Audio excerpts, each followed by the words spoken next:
Hello, hello, and welcome with grace and gratitude. Welcome to my home. And don't worry, your spiritual baggage will be left at the door. I already called in all the big guns to protect us and look after us today. Also, if you would like to receive healing energy from Spirit today, all you have to say is, I lovingly, with grace and gratitude, accept this healing energy today.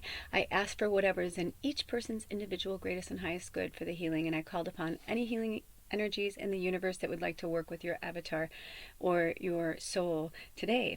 So there you go. So there's that. And I am very excited about this format. I'm calling it the podcast Pick a Card. And I'm sure that there's other ones out there. I haven't researched it yet. But for now, I realized one of the reasons why I'd kind of stopped doing so much readings is I really didn't want to be on camera. I just didn't want to be on camera anymore. I was like, you know what? I've been doing this for years. I don't want to do it. And then I was doing it where you'd see my body, but not my face. And that was fine too. But it worked when I had a certain setup. And now that I've rearranged things, it's like where I live in my tiny home off grid, it's just not feasible to do it. Not at this time. My beautiful familiar Baba is in hospice right now, and until she crosses over the rainbow bridge, as they would say, my house is all about care right now.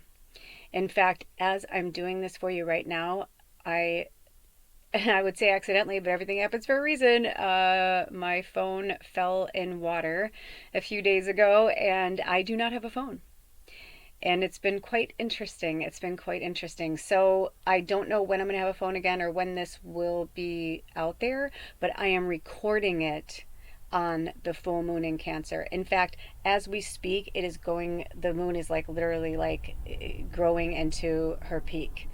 So it's very intense energy. It's in the afternoon where I live in the Pacific Northwest, and that is the time where she will be reaching her peak. And I was so excited when they said we were going to do it this way because it's going to be intense, but it's also, we need this. We all need this right now. When I asked what we were going to do, it came to me so quickly, and I was like, oh yeah. So we're, we speak of full moons being about releasing the past, releasing what no longer serves you, and focusing on the now and looking towards the future. So when you think of full moons, we think of release and we think of celebration.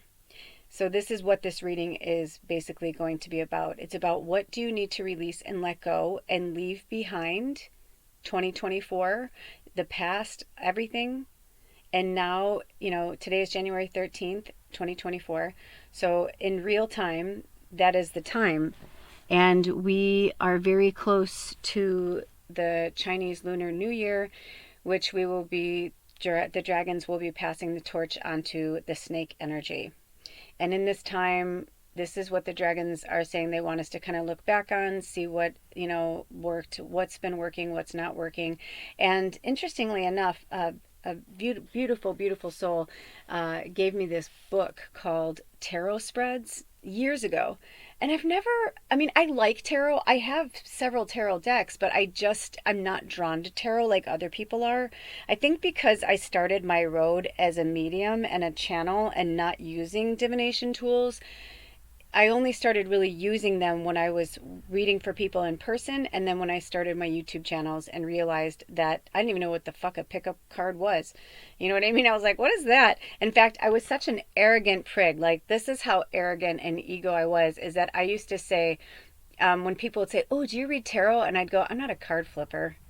That's what I used to say. Oh, arrogance, arrogance, arrogance. I was like, I don't need fucking tarot cards to give you a reading. And that's when I started to realize how much I needed to check my shit at the door.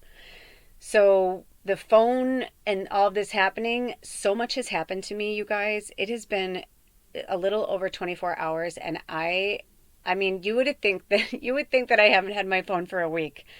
And also just all the stuff that I've been going through and all the things that I realized that's exactly what needed to happen. My phone needed to be released. I've had the same phone for 7.5 years. It's flooded with my past. And you know what? They were just like, nope, no more. In fact, somebody had texted me on my birthday that had my number, and it was either one of two friends, and I couldn't remember because, I things had deleted out of my phone, or spirit asked me to delete things out of my phone. So I have no idea who it was. It was a really lovely message, and I feel kind of bad about it because I'm just like, oh, but at the same time, I'm like, it was meant to be. I kept saying, oh, I'm going to text him back. Oh, I'm going to text. And I'd see like, should I do it? Should I do it? And they're like, no, no, no, no, no. And I said, well, do you want me to delete it? And they're like, no. So that's what I realized today. I'm like, that's interesting. Ooh, maybe some of you need to clear the air. Look I just needed to release something. Maybe there's allergies. Maybe this is for some of you because maybe you're in allergy season, depending on where you live. We had Northern Hemisphere and Southern Hemisphere here. So depending on where you live, maybe that's a call to you. Also, it could be, that you need to get some dusting done, or it could just be like a form of release to really let it go. Because I was going to try and pause it and all that, or hold it in, and they were like, no, let it go. We need to just fully let things go. So, with that being said, this book that she gave me is 122 layouts of tarot spreads from Evelyn Berger and Johannes Feiberg. And it's a really, really cool book. Interestingly enough, I'm sure I looked at it before, but it was one of those things I was like, oh, thanks. When she gave it to me, I was like, oh, thank you. And she's like, I don't know why. I just felt like I was supposed to give that to you. And because she's so powerful, I was like, oh, well, then I take that to be whatever. So being off grid and I'm having one little lantern, I'm like sitting here because I only have so many candles right now too. It was just like that thing where you're like, oh my gosh, I felt like a pioneer person, and here I was like reading this book by lantern light, and actually I decided to look at it as a positive thing. Like, I'm like, okay, good, now I don't have to work right now. I don't have to. And I realized how much I was getting addicted to so many things, and how I was having such a hard time letting certain things go. And when it happened, it was just like, I remember when my other phones died and broke too, so listen, there goes the airplane. Maybe that means somebody needs to go on a trip or travel. But I started to realize what they were showing me, because I used my pendulum to go through. I have so many books and notebooks. I journaled for a while. I actually journaled. It was actually really cool. I started a new journal.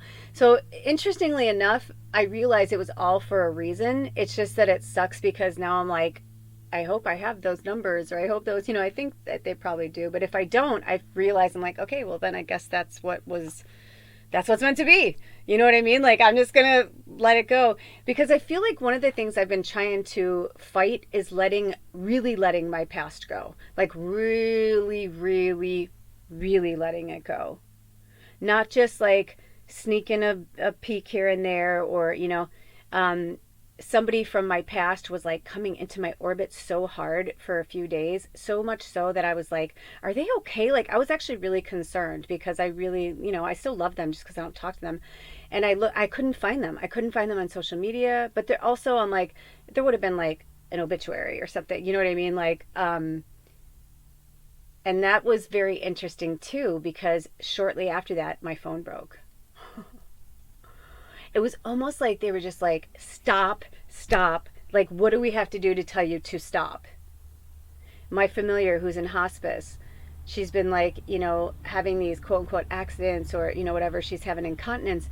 And some of it is like deliberate. I can see it. She's looking right at me, and I'm like, what are you doing? Like, I'm like, it's right next to you. I'm like, I don't understand. Then later I understand, because I was just thinking, when I move out, I was like, oh, I want to take that rug with me, blah, blah, blah. And she like peed on it. It was like my favorite fucking rug. And I was like, what are you doing, dude? I'm like, that's wool. I'm like, oh my God. I'm like, what are you doing? And I realized later, because she was like, you don't take any of this with you. She's like, start new.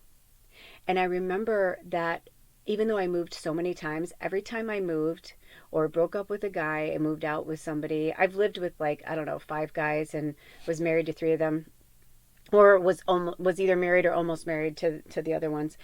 And every time my mom would buy me new sheets. And at first I thought it was like, you're younger, you're just like, oh mom, you're so funny, you're so cute. But then I started to realize, no, she was saying like, it's for new dreams. And when I was looking through my books and looking for something to read last night, I found this book. And I got a huge yes to look at this tarot spreads book. And then I found things in there. I found a letter from my friend who gave me the book, or she makes these, she's an artist, right? So she made me a homemade card and it was so beautiful. And I was like, no, I want to keep it, because she's like, look, I sent it. She goes, look at the date. It was 2/22/2022. So it was 2/22/22. But she wrote the whole thing out, you know? And she's like, look at how cool that is. This is the day that I was, you know, called to send this to you. And her homemade card was so beautiful. So I kept it in the book. And they're like, throw it out. And I'm like, no. Now, let me just tell you that I don't talk to them anymore. I miss them. I miss them so much, but I just was drawn not to talk to them. I don't know if it's forever or if it was just for temporary, but either way, we had a semi falling out. I was a little frustrated and upset with our friendship and our relationship, and they said, you know, you need to let it go. It's not where you want it to be, and it's not going to be what you want it to be anymore, so you need to release it and let it go. And so I released it and let it go. But when they had me throw the card out, my heart was just like sad, you know, because I'm like, oh my gosh, she put so much effort into it. She's such an amazing artist. And like, you know, she didn't just buy a card from the store or pull out a thank you card from her desk, you know what I mean, and write something in it. It's like she made it literally from scratch. The paper, the whole thing. So I had a hard time throwing it away, but I threw it away. And of course, I still have the book. And they're like, that's what she gave you, was the book. Inside the book, besides that, were 2 bookmarks. And one of them said dreams. And it made me think of my mom and buying the new sheets. So one of the last things I posted on Lula's Labyrinth before I went dark, you know, because I was like, everybody's going to probably just figure that either Baba has like crossed over. If you're new here, welcome. And for those of you who are coming back, thank you for coming back. Welcome back. But, you know, you'll see, you know, when you're as powerful as a witch as Baba and myself, Spirit said, and you and myself, right? Like, we're so connected, we're so tethered. She's from my familiar. Like, as she's been feeling gross and like off, like I've been feeling like that too. It's been really interesting. So it doesn't surprise me that they had me go dark like this, because I don't have energy for everybody. Like, I want to do this for you guys. In my world, you're here with me right now. You might as well be here with me right now. Seriously, because I feel you. There's no time and space for me. And I'm starting to really understand that, and why I struggle and have been suffering. And it's been my own doing, because of my addiction to, like, I've become a slave to spirit, to my channels, to my family, to everything. And all of a sudden I was just like, I can't, like, I need, it was almost like my higher self was like, don't, it was the way it happened. And I'm like, no. And the thing is, it tricked me, because I dried it and and it was working. I didn't turn it off and whatever. I have a podcast that I did for that. I don't know if they're having me ever put it out there, but if they do, because it was a lot about this. I did this earlier today, and then I took a break and did some stuff. And let me tell you, this is in the last, I've been here, it'll be a year in April that I've been here. So several months. But over the summer and over the time that I've been here, I have met like 4 of my neighbors. So even though I was a little freaked out at first, at least I have like talked to them enough, almost all of them, for like enough period of time where like I was like, well, this sucks, but at least I'll just go over there and be like, can I use your phone? And thank God I know, you know, I should say my ex-husband. It sounds weird to say that, so I just want to say his name, but I know his number by heart, right? So thank Goddess. And then today I was like, oh, that's kind of weird. Is that weird that I'm just going to go over their house and use their phone? I'm like, no, it's fine. And I thought, well, you know what? We have everything we need right now. It's fine. I'll wait a few more days and then I'll reach out to him. And then I said to Spirit, you know, it'd be really cool is if like he just showed up here, like maybe he has a job and he needs, you know, a tool or something, or maybe my landlord will show up and I'll use his phone. I shit you not, like an hour later, this truck pulls up, these guys get out, and one of them was they were actually both really handsome, but like different ages or whatever. But the younger one, like he reminded me of like someone like when I was younger. It was so weird. It was just so weird. It was like my past, you know what I mean? Even that, I'm like, you full moon in Cancer, like, I'm like, you just gotta love it. You just gotta love the energy. Like, if you go with the flow of being human and just stay in the present, all of these things will just like come to you, instead of like worrying and putting yourself, you know, they say depression is concerning yourself with the past and anxieties concerning yourself with the future. But if you stayed in the present, you wouldn't have either one. And so I've been having to like talk myself off the ledge, and I've been feeling my higher self coming through more and more and more and more. And the less I am like around other energies, I'm tapping into the universe in a completely different way. Like there was like I was like watching movies last night in a weird way. Like I don't know how to explain it, but just these like little plays and skits that were put on by these creatures that I'm like, what am I watching? Like what am I seeing? And I've always had that, but I've been using like movies and YouTube and readings and documentaries and spiritual things and meditations, just so inundated with so much coming at me that I almost forgot how fucking powerful I really am. And how funny that when I don't know where it is now, but the last time I looked at my channel before all this happened, I was at 999 subscribers. We're in a 9-year, we're about to go into the snake. I mean, just like all these crazy things. So, just allow spirit to really fill you with hope and faith and love, and that it's not always pleasant, but it's how you respond to the unpleasantries is how you are going to survive. So as sad as I am, I've already made peace with it, because number one, my phone turns on and off, which is awesome. The only thing that's not working is the screen. And I think somebody told me once that they can't save your phone, but there are companies that can save your data. So if that's true, that will be very, very cool. More so for like pictures. I've been taking some really breathtaking pictures of Bubba. Like where like I'm like bawling through it, but like she's just, it's almost, especially this one, it was like a shadow of her. And it was like the shadow. It was really fucking cool. So I really hope that those get saved. If not, then you know what, they're not meant to be. Like maybe she doesn't want pictures of her like that. Maybe she doesn't want. There was some things she was looking to be like, look away, I'm hideous. Because she's been so fluffacious. What do you call yourself? Fluffacious, she calls herself something. Anyway, I digress. I don't want to get in. Ooh, when I looked down, it was 1717. And for those of you who know, and those of you who don't, that's okay. But 17 is also the number 8. So just a lot of stuff with the 88 portal and the 888 portal and the dragons and just everything that's been transpiring. And it's almost as if like before they leave, the dragons are just like giving us some fucking gold, man. We're just like getting some pure gold. And it's like, our mission, should we choose to accept it, like they will give us these things. I mean, even today I was making food before I started the reading, just so that when I'm done, all I have to do is heat it up, because once I'm done with a lot of these, I already did a podcast, saw these guys, blah blah blah, all this stuff that happened. It's like I'm gonna want to eat and replenish, and I'll be too tired, so it's better just have the good food cooked. But anyway, speaking of getting back to those guys before I move forward, when they got here, he's like, hey, he's like, I'm so-and-so, this is so-and-so, and we're here to look at the well. And I'm like, well, I said, my phone's been dead for 24 hours or more. I said, so yeah, you know what? My landlord probably reached out to me and told me, but I'm sorry. I'm like, I didn't know you were coming. And he said, no, it's okay. He said, I was just going to ask you if you can, call him for me or get his number for me. And I said, why? And he goes, because when I got the information, he goes, I wrote it on my clipboard and I forgot my clipboard, which I hardly ever do. He's like, but I did. And he goes like, I'm so sorry.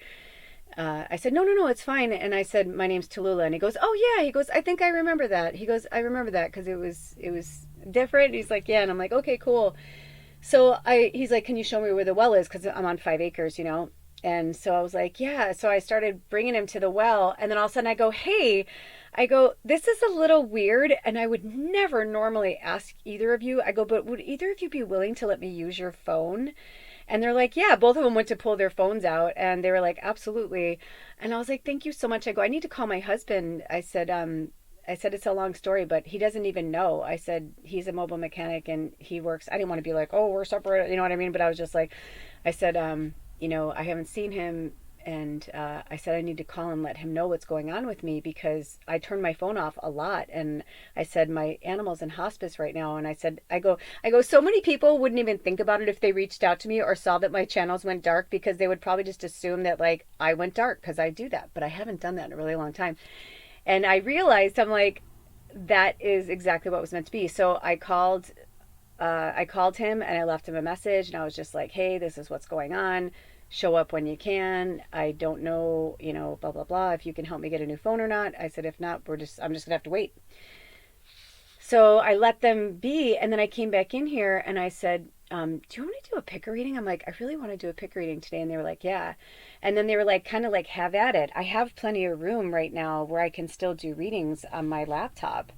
And I thought, this is actually really cool, because I'll still do the work. I'm still doing the work, but I'm not connecting myself. And that's what they wanted to show me. It's not the work that they wanted me to take a break from. It's my addiction to my phone, my computer. I watch movies almost every day, but I feel like they're just like, who are you really? Like, is that what you really want to do? The truth is, I really enjoyed reading last night. I enjoyed looking through this book. I researched so much more about tarot than I knew. Looking at all of these different types of readings, I'm like, this is actually really, really rad. And I realized that I had gotten so far removed from myself, and I got so fucking obsessed with monetizing my channel that I kind of forgot who I was. And I think it's hilarious that even if it does cross over to 1,000, you know what I mean? Or it will cross over to 1,000. But what was interesting is that I'm not going to babysit it, which I think I would have, and would have been like, I hit 1,000. Instead, it's kind of like, you know what I mean? Now it's going to be like, oh, cool. Like when it's there, for all I know, I've lost subscribers, but I got to see it that way. And I realized that that was the way it was supposed to go. You know what I mean? So find a way. And I know it's difficult. I have been crying. I have been purging. I have been facing things. One of the things that really got me was not just the pictures of Bubba, but I took beautiful pictures of myself on my birthday last month, and I started putting together this really cool video of myself. I don't know if I was going to post it or what was going to happen, but also when my mom passed away last year, the day that I found out, it was just really magical. I took a lot of footage outside of the clouds, and I took pictures and video. There was just a lot. A lot of things happened that I wasn't sure if I wanted to keep or not keep, but I don't believe I put them on my SD card.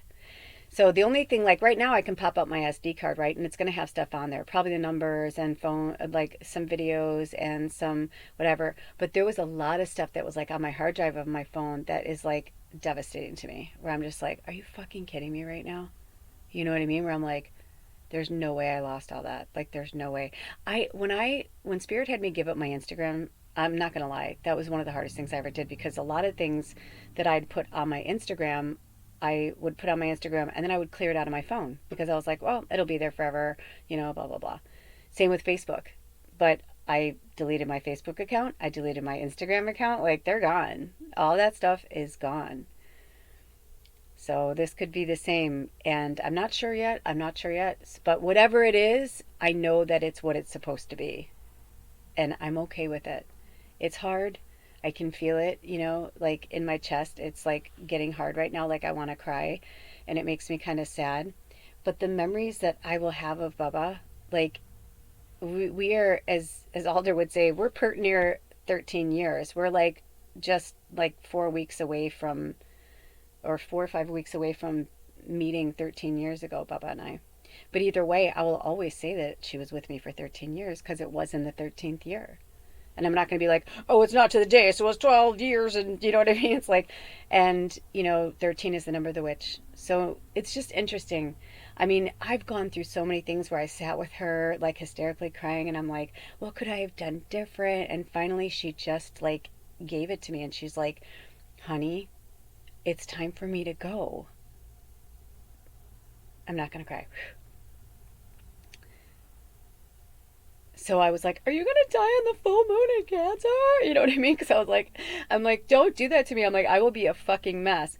I was like, please die in the full moon in Leo if you're going to do that. I was like, because at least it's fire and it'll be, you know, in the year of the snake and whatever. But I don't know what she's going to do. But either way, I've told her that when she's ready, it's time, you know, because I have begged her and begged her and begged her and begged her and begged her to put her down. And she's like, no. She's like, when it's time, you'll know. So either I will put her down or she's going to go peacefully in her sleep the way that I've always hoped that she would. We'll see what happens, you know. But right now she's still here. And I was like looking at like where I should bury her, what I should do. And it's like, she's not even fucking dead yet. You know what I mean? Like, why am I in a place where she's not even there yet? You know what I mean? Like, it's kind of crazy when you think of it that way. It's like, why would I put her in a place that she's not even yet? So, with that being said, let go and release. Look what happened with those guys showing up here today. Fucking randomly. It's rare that people just show up here. We have signs everywhere that says keep out, no trespassing, because it's 5 acres. It's a big property. My eyes can't be on everything all the time. I've got these big elder trees all around me. You know, I'm near the entrance, but I'm still, I mean, there's other places where people could get onto the property, not with a vehicle, but definitely by foot. You know, so it was just like, I didn't have to go to my neighbors, and I left him a message and was like, this is what, I was like, we're fine until tomorrow. So if you want to come today, I told him, you know, these were my stipulations of like what I need or what is happening and where he can help us is great. And if, you know, kind of thing. So look at that. I didn't have to go to my neighbors. I didn't have to leave Bubba because she is really at the point now where I don't want to leave her for more than like even an hour, you know, 20 minutes or an hour. And I didn't know if I was going to end up talking to my neighbor or, you know, whatever. And I had to walk over there and walk all the way around the property because the way the fences are, I can't just get there easily. You know, it's, anyway, you get the picture. So when Spirit, I was like, how funny that they had me read the tarot book. I was really reading things that, certain things that I didn't even know about, like the weight between Rider, you know, the whole thing, and like Crowley and like the different decks. Like I had heard of it and I somewhat knew about it, but I didn't know totally. So that was like really interesting. I learned so much more. And wouldn't you know it, when we started putting this together, what decks wanted to talk to us today? The tarot decks. So as you've already seen, and I'm starting from the beginning, but as you've already seen, we are working with 3 tarot decks today. What do you need to release? What do you need to let go of? What is time? We are going to be using from the book. It's on page 87, and it says naming the problem. So it's like, what do we need to release? They said page 86, and I was like, oh, okay. So interestingly enough, they don't want me to use this spread on page 86, but the title of the spread on page 86 is Immediate Consequences. So, and it's a big reading, like it's like a 7-card spread. But the one we're doing today is a 5-card spread, and it's called Naming the Problem. So I feel like what they're trying to say there is we're using the Naming the Problem tarot spread. However, they're saying heed to these warnings from them, because if you do not, you're going to have immediate consequences. Maybe it's something you've been putting off. Maybe it's been something, you know what I mean? Who knows? Like for myself, like I don't know exactly why the phone, but like someday I know it'll all, I'll see it all. You know what I mean? I will see it all. I mean, you guys don't even know. Like, I mean, the things that I had on there, like songs, stories, things that I've kind of known I've been on borrowed time with my phone for quite some time. So it's my fault. You know what I mean? And if I've lost it forever, I've lost it forever. It'll either come back around or it won't. Sometimes we write songs, stories, you know, whatever, just because we need to work through something like therapy. So that's kind of what I feel like they're saying to us. So for reading 1, we're using the Star Spinner Tarot. For reading 2, we're using the Everyday Witch. And for reading 3, we're using the Jeu de Vivre Tarot. And that is, it's French. It's really awesome. So those are the 3 tarot decks we're going to be using. And if this will help you just to get it started, the questions that the 5-card spread is, card number 1 is my problem / the subject, right? Like naming the problem, like what is it? And when they say the problem, like whenever this book was written, you know what I mean? It's just languaging. So it's not that it's a problem so much as that it's your obstacle, is what I'm hearing from Spirit, is it's an obstacle. Like what obstacle is in your way right now?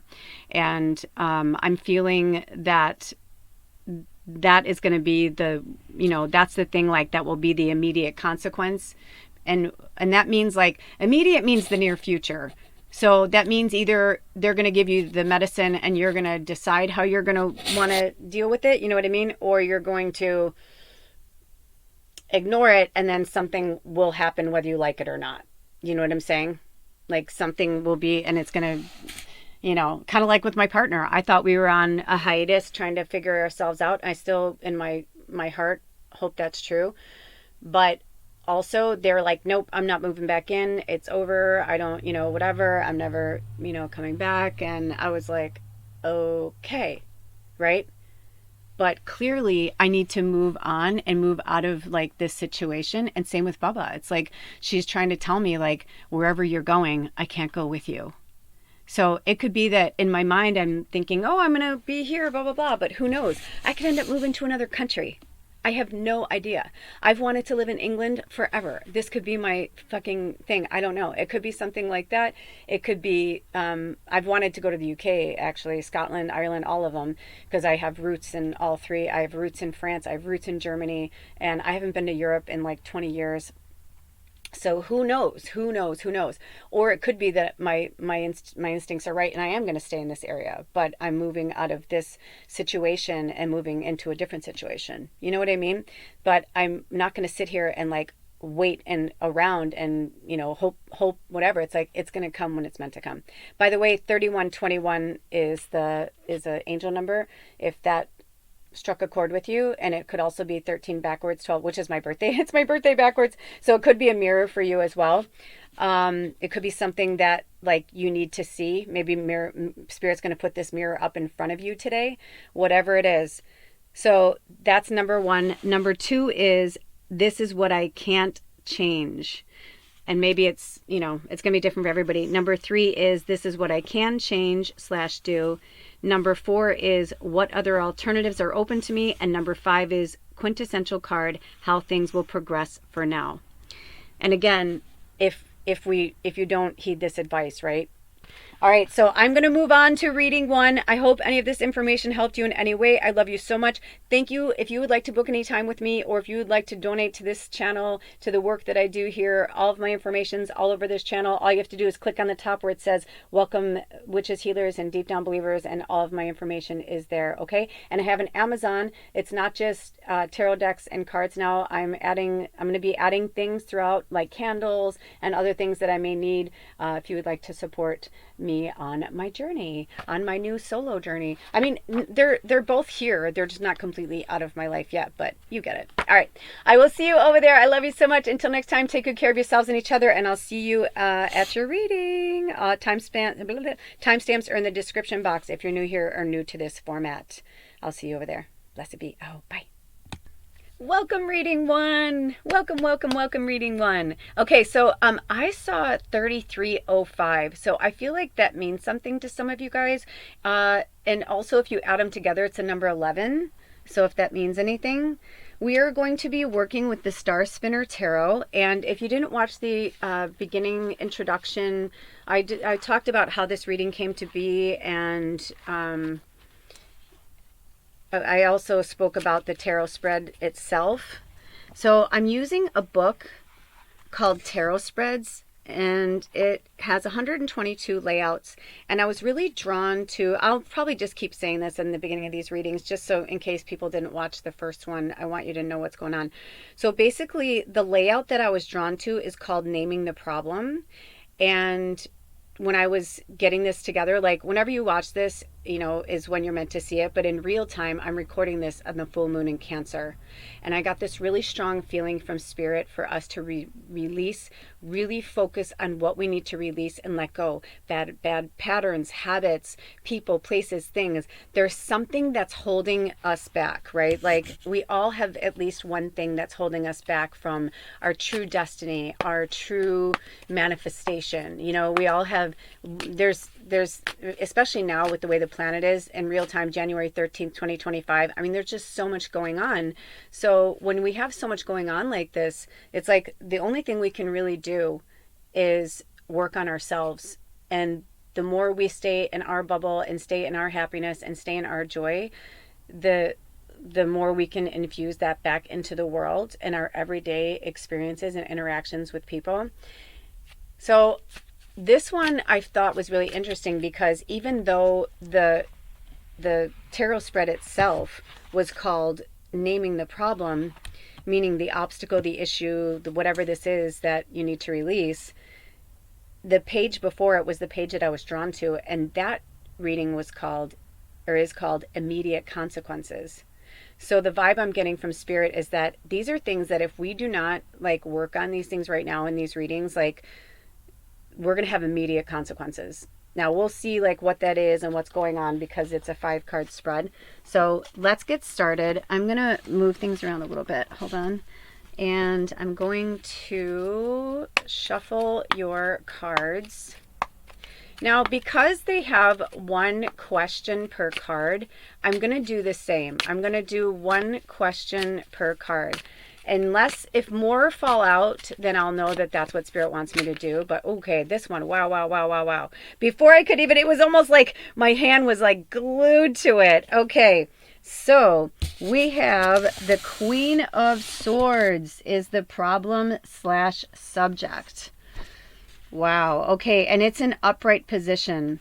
Now, they had me do this podcast format because they want us to start focusing more on the message and not so much on the visual.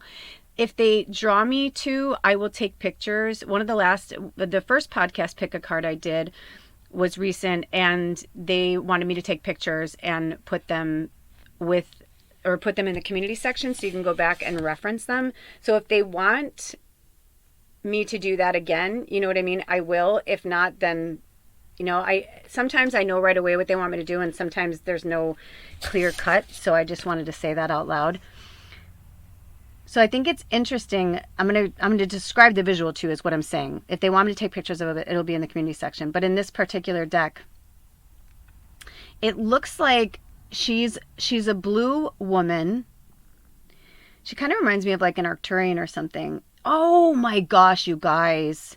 So, right, we were just, oh my gosh, I just got the chills. If you didn't watch the messages from Spirit at the beginning and how this reading came to be, you really should go back and watch it because it's so cool right now. Because we were talking about how we're in the last dregs of the year of the dragon and how we soon will be going into the year of the snake.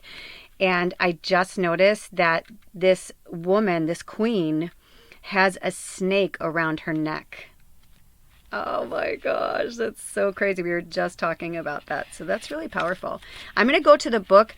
As a lot of you know, I am a medium and channeler, but tarot is something that I love and I know about, but it's not you know what I mean? It's not my first language, so to speak, and I'm learning. Last night I had a lot of fun playing with this book. But I wanted to read this to you because the author of this deck is just a really powerful being. And I saw, what is their name now? I saw them on something. I was looking for this by let me see if I can find their name. But anyway, they're really amazing. Did you ever just open a book from a deck and you're like, man, they really explain this better than I ever could? If they draw me to, I will find their name. I guess they're just it doesn't matter right now. But either way, I really like reading their stuff from the book. So here it says, the Queen of Swords represents a poised and intellectually rigorous figure. She adeptly gathers knowledge and uses every bit of information she can gather to guide her decisions. You are organized, perceptive, and a quick thinker.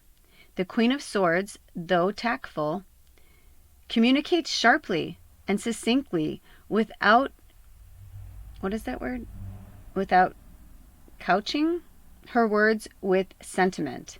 She peels back layer after layer of niceties and formalities to get to the heart of the issue. Honesty can be brutal, but there's much to be said for a quick, clean cut. Oh, shit. I'm like, well, if any of these are mine, this is probably one of my piles. I just was talking about this in the beginning of this with, how my life has been going, all of these things. I lost my phone a few days ago, so I didn't lose it. It died. Well, it's still working, but the screen is gone. I accidentally, but not accidentally, right, dropped it in water. And boy, it's been teaching me so much in the process. So I feel like for some of you guys, like, yeah, like something is coming and it's coming quick. That's why the immediate consequences is like, I feel like you can either roll with these changes. And maybe you already know, like a lot of times when people are like, I don't know what it is. But whatever you were thinking about, if it was a person, if it was a place, if it was a thing, I don't care if you were thinking about your closet. That's spirit saying, yep, it's time to clean out your closet. It's time to get rid of shit. We are in a massive, 2025 is going to be one of the biggest purges we've ever seen individually and on the planet. Hello, it's going to be the year of the snake. It's the lunar year of the snake. The dragon is the hard ass, right? The dragon's kind of like the Queen of Swords, right? Like dragons have no ego. They just say things like it is. They say it how they perceive it, how they see it. Like there's no like underpinning emotion to it, right? But the snake sheds and gets rid of it. It says, goodbye, I'll see you later, right? So that's interesting. So we're going to start, that is your first card, okay? So your problem and the subject is the Queen of Swords. And it could even be that there's somebody in your life that would be the representation of the Queen of Swords. And in this book, hold on. Okay, I just wanted to double check. So the Queen of Swords is Libra. So either you're Libra or you're dealing with a Libra. And it could be, which is so fucking interesting. This is so interesting because of the reading I did before, or the transmissions that were coming through before this for the group. I was talking about an old friend of mine who I miss, who gave me this tarot book and blah, blah, blah. And they're a Libra. I was like, oh my gosh, I actually really, really miss them. So that could be, there could be something there for you. So I would definitely, it could even be like something with Libra season, but I don't feel that 100%. But interesting, because I'm feeling like justice. I'm feeling like all these energies of Libra. And also, so in the book, they have all of these different things about the tarot cards or representations, what they mean. It's really neat. And here it says the definition of each astrological sign. And the definition of Libra is I balance. Right? Because Libra is like, she's the justice card in the tarot. In the major arcana, she's justice. She's Lady Justice. And in, what was the other one? Oh, yeah. So it makes sense that they would be saying like, I balance. So it could even be, right? Like it says my problem / my subject is maybe you're out of balance. And maybe part of, so let's dig further. Let's see what that's why these kind of things are fun. I haven't been drawn to do it though. I hope this is going to be a new thing. Every time I start to be like, oh, that's really fun, spirits, I do it like once or I do it twice. I'm like, oh man, I was like, it's like a little kid where you're like, oh, I thought we were going to do that. Okay, so let's see. So let's get on to the second question. So the second question is, this is what I can't change. Okay, so, and let's just be honest, right? There's no such thing as can't. Can't is a choice. I mean, there's some things where you can't, right? Like if you're, I've been using Wicked a lot lately, but look at, Nessa. I think that's her name, Nessa or Nessie. Nessa is the Wicked Witch. It's her sister, and she's in a wheelchair, right? So she can't walk. If she can't walk, she can't walk. I mean, there's some things it's like you can't do, right? Like she's in a wheelchair, she cannot walk. But there are some things where people are like, I can't. It's like, well, you can't or you don't want to. There's a big difference. You can't or you're choosing not to. You can't or you are being tested and it's uncomfortable and you don't want to do that. So let's see what the can't is in this scenario, in this story, Spirit. They had me turn the deck around. So, okay. Okay. Oh my gosh. Beautiful. Okay. So we have... Is that the Knight of Swords? Hold on, let me see. And you know what's interesting? Spirit has been having me not use, one of our tribe members blessed me with a pair of readers, because I was like, oh, my readers aren't working, you know. I need readers. I need readers. And they sent me a pair of readers, but they're pushing me not to use the readers. They're pushing me to use my eyesight again. And I think that's another reason why my eyes started going so bad, is because these damn computer screens. I know it's my age and all that kind of stuff, but still, I used to have really good eyesight until we started having these stupid phones. I mean, I love them. I shouldn't call them stupid, but I apologize. I love them, right? We need them right now for the world, the way we don't need them to survive, no, but if you want to communicate with someone, that's what's happening in the world right now. But interestingly enough, over the last 24 hours, I've been noticing that my eyes are getting stronger. So with that being said, this is the Knight of Swords, and it's an upright position.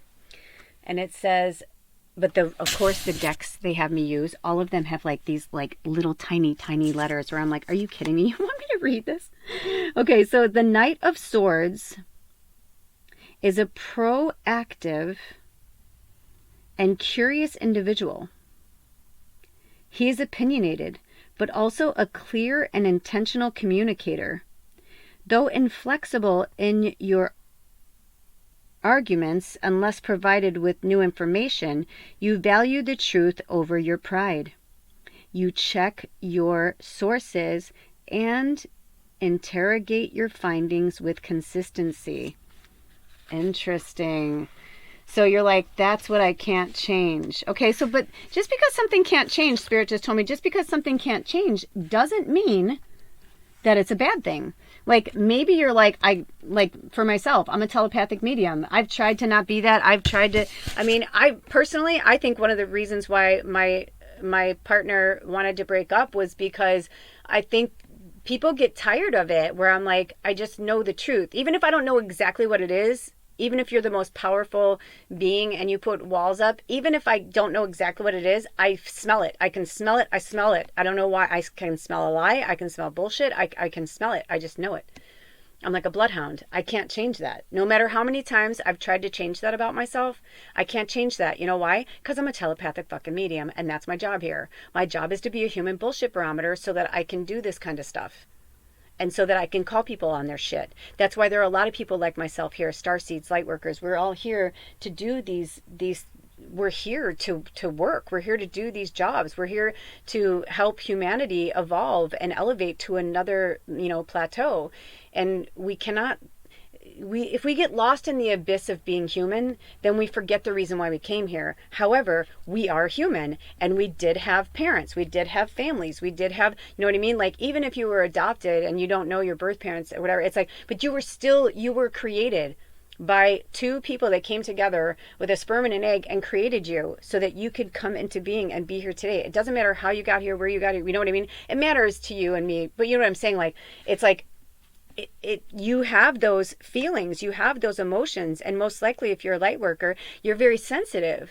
So you hold on to those things, you feel those things, you know those things, like they're intense for you. Oh my gosh, you guys, I wouldn't normally stop a reading, but as a lot of you know, my familiar is in hospice right now, and when she uses the bathroom, I have to clean it. So right away, I gotta, so in case she needs another one, so give me just a minute to clean her little pad and I'll be back. Thank you for your patience. Interestingly enough, when I went to open up the book, it opened to the Fool. So I get the feeling that you guys are very similar. You're either already readers or you do something like that. Maybe you do some type of, Reiki healing, or basically I feel like you already know who and like what you are and like what you do.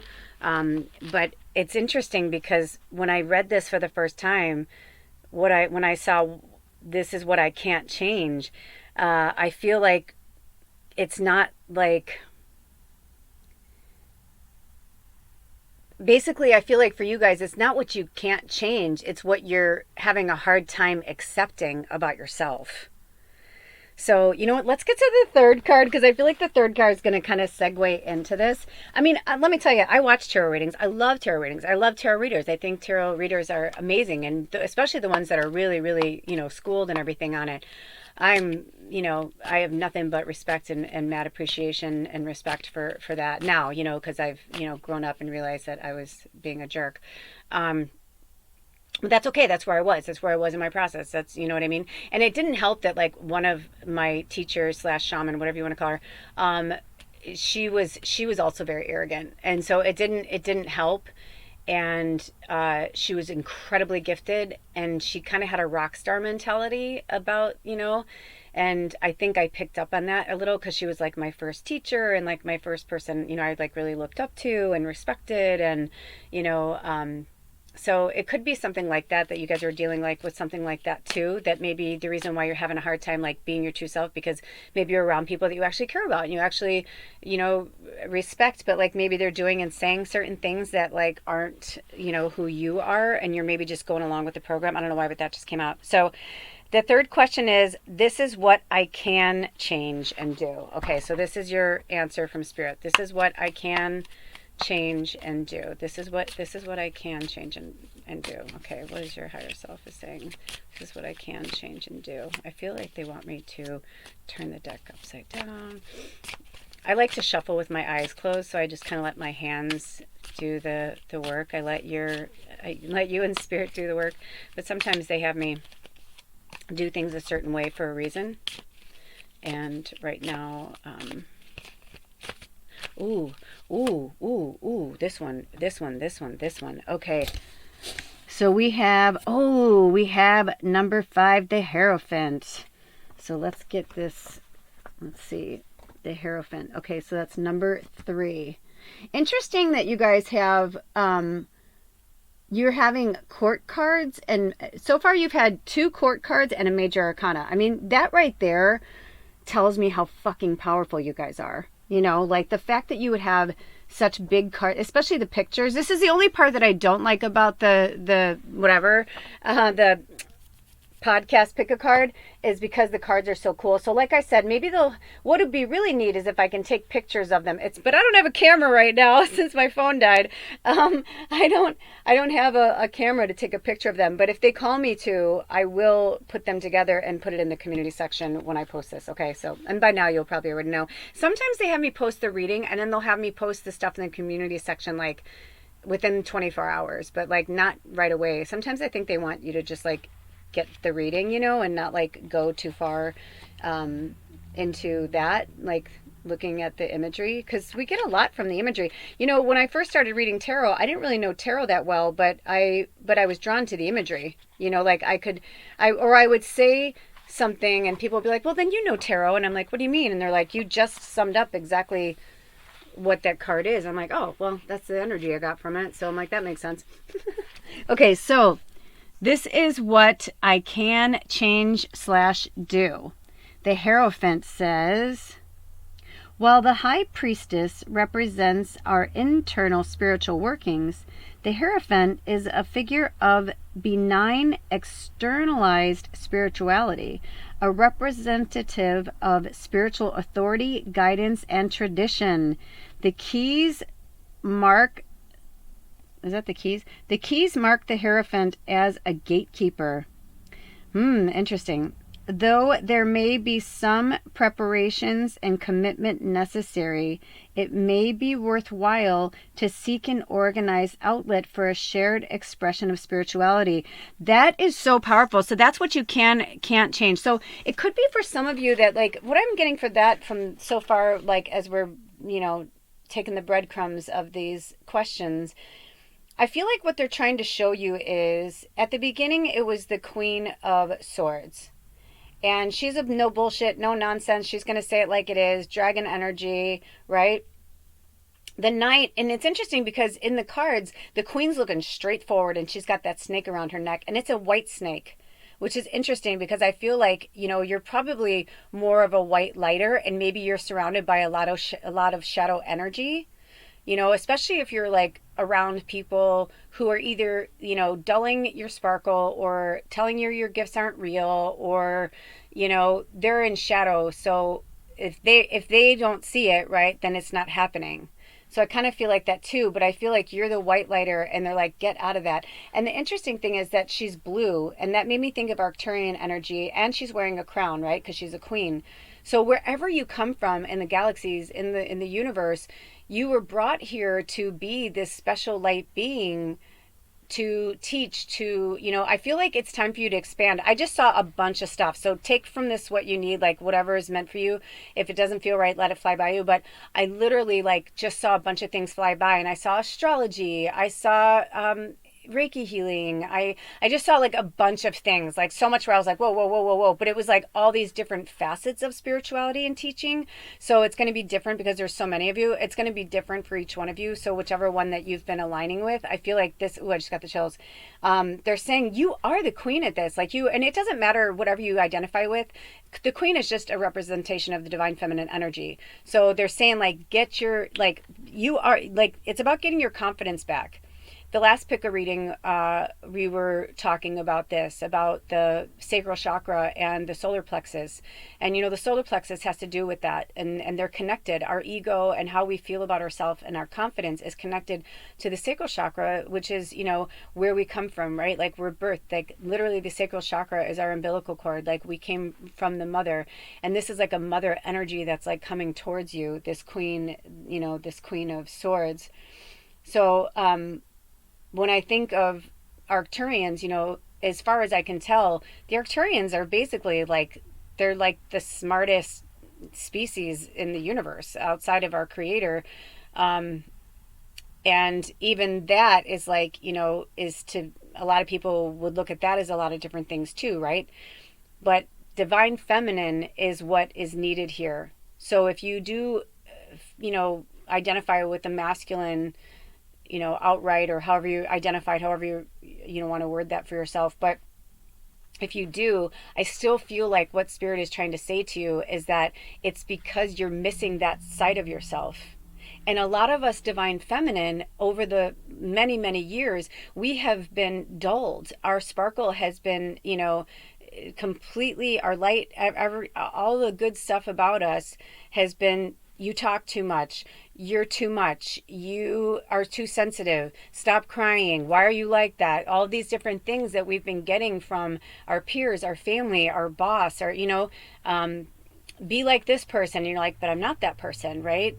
So I feel like your armor has been to be more in the yang energy of like protecting yourself, or you want to set boundaries, but maybe for some of you setting boundaries is not the easiest. Remember, we spoke about this at the beginning with the Libra energy, and it's about finding the balance. So interesting that the next card is the Knight, which is a masculine, and the Hierophant is a masculine. So we'll see how the rest of the cards unfold. But the Queen is looking forward. The Knight is looking down, almost like I am in service. And I feel like that's what Spirit is saying. Like, what changed things for me, this was given to me by another powerful healer as well, is when I wake up in the morning, and I've had to train myself, and it takes a long time. You have to do something every day for 30 days for it to stick. I used to think that was bullshit, a bunch of malarkey, but it's really true. Some people it's shorter, some people it's longer, but most of the time you need about 30 days for your computer brain to get in the habit of doing something. So start getting in the habit of doing what is like what your purpose is and going towards that way. And the way that the Knight is in this card, they're holding the sword up. They're holding it out, but the blade is up and their head is down, meaning I am in service to you. How can I be of service? And when I wake up in the morning, this was given to me by another healer, which got it from Dr. Wayne Dyer. Dr. Wayne Dyer is somebody if you don't know about Dr. Wayne Dyer, he's passed now. I feel blessed to have seen some of his stuff when he was still alive, but so powerful and really great stories. So you may want to look into their stuff. But anyway, they said that what changed for them is when they would ask Spirit in the morning, how can I be of service today? How can I help? We're so into this, like, me, take care of me. Yes, self-care, absolutely, absolutely. But also, what can you do in that day? Self-care is like taking care of yourself, waking up in the morning, eating, healthy foods, whatever you do in the morning that like makes you feel good. And not like, oh, I love chugging a Mountain Dew with a fucking cigarette. You know what I mean? Like, yeah, that might feel good for a minute, but like that's not long lasting, right? I say that from personal experience when I used to be hungover, right? I'd be like, give me a Coke from McDonald's, give me McDonald's French fries and a Coke from the machine. I don't even drink soda, but that was like those two things would fucking cure my hangover like nobody's business. Um, but there's a difference about like taking care of yourself, like really taking care of yourself. And I feel like Spirit is really going to challenge us this year to shed that old life, shed that old skin where we don't even want those things anymore, where we don't even, I remember wanting those things. And now I'm like, oh my God, if someone said that I had to chug a Mountain Dew right now and smoke a cigarette, I would probably throw up, or I wouldn't even be able to do it, or I'd feel so sick from the rush of adrenaline of the sugar through my very fragile starseed light worker body. Like, I'm strong, but I'm saying, like, in terms of, like, to me, that's like putting sugar in a gas tank of a vehicle. It's not going to run, right? Like, it's not going to run. And that's like the same. So I feel like that's first and foremost, but it's setting yourself up for the day to take care of yourself, but also like maybe you're going to be at the grocery store. This happens to me all the time, where I'm at the grocery store and I start talking to somebody, and before I know it, I'm like giving them a little piece of advice, or or they're giving me a piece of advice or something, and I was like, oh wow, that's so awesome that happened today. Well, it's because I opened it up to the universe. I said, Also, another one that's been really awesome that I've been doing lately is say out loud, universe, show me just how extraordinary my life can be. And I got that one from the Psychic Soul. I love their meditations.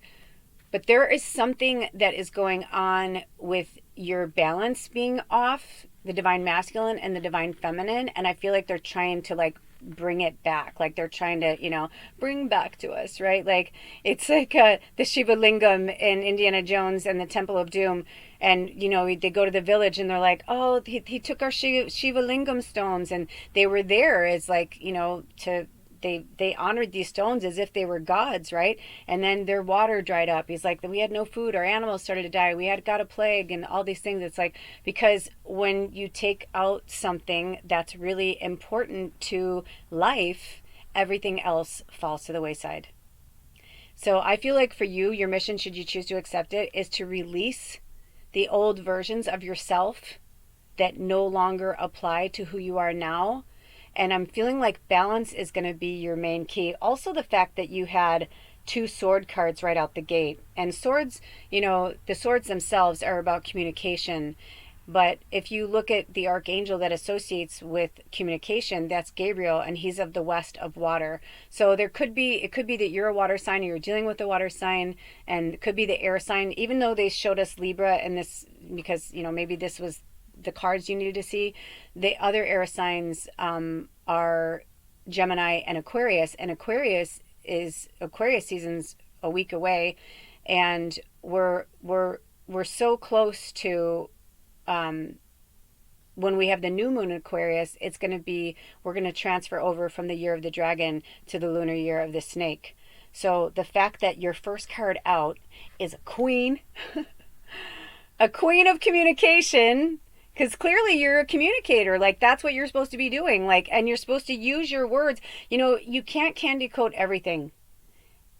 Sometimes we can be as gentle and loving as we can be, but sometimes people, you just got to spit it out.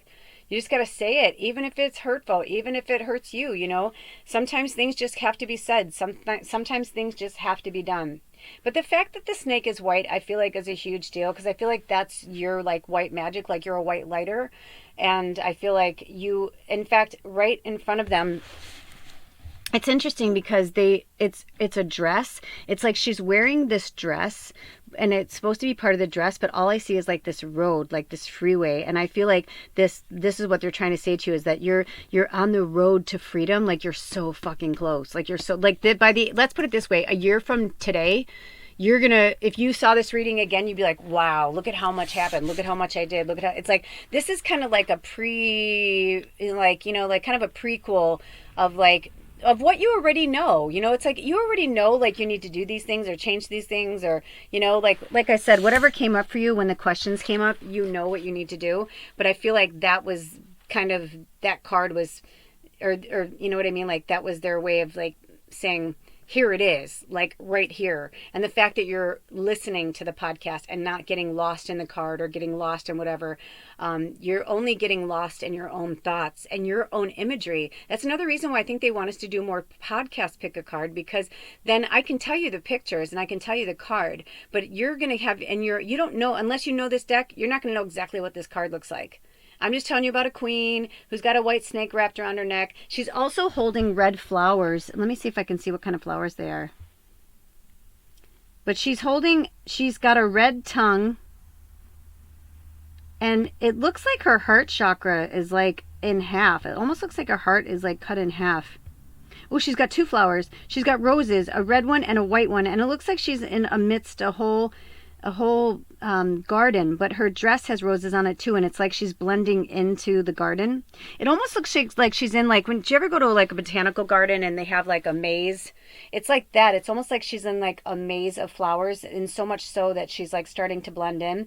And it could be too that this is a message for you to stop trying to blend in. You're not meant to blend in. You're meant to stick out.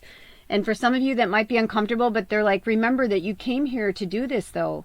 You literally like came here to do this. And the Hierophant, you know, is just a confirmation of it. You know, the way that they have this, it's like the way that the cards are, it's like a cross, but it goes in the ones at the top and it goes in reverse. So 5 is in the middle. So if you look at it, it's like 1 is the Queen, the Knight of Swords is 2, and 3 across the pond, so to speak, would be the Hierophant. So I think it's interesting too that, like, if you look at it from like number 1 is you, then you've got these 2 masculine cards underneath it, and 1 is a very young but very proud and strong knight, masculine, and then 1's a very old Hierophant, right? Like he's holding the Hierophant is putting 2. He's got like, it's like a, what do they call that sign where he's got his pinky and the finger next to it, the ring finger down, and then he's got his middle finger, his index, his point finger, and his thumb out, and he's got that up.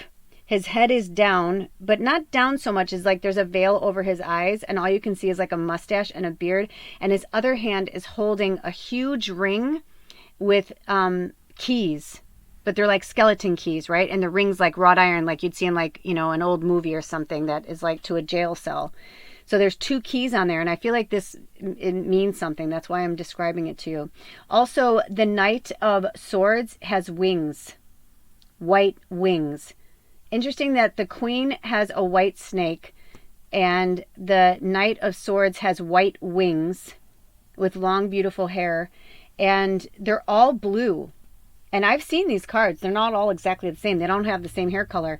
And the Queen, her hair is really, really, really dark. It almost looks black, but it's like almost like a midnight blue. Then her face and her skin is blue. Her dress is like, it's, the whole card is like blues. And then the only thing that's yellow is her crown and her third eye, with like, it kind of looks like, is that a half moon? Or it's like a headpiece. It's really cool. And then the white snake. But for the most part, all that's on this card is white, blue, red, and gold.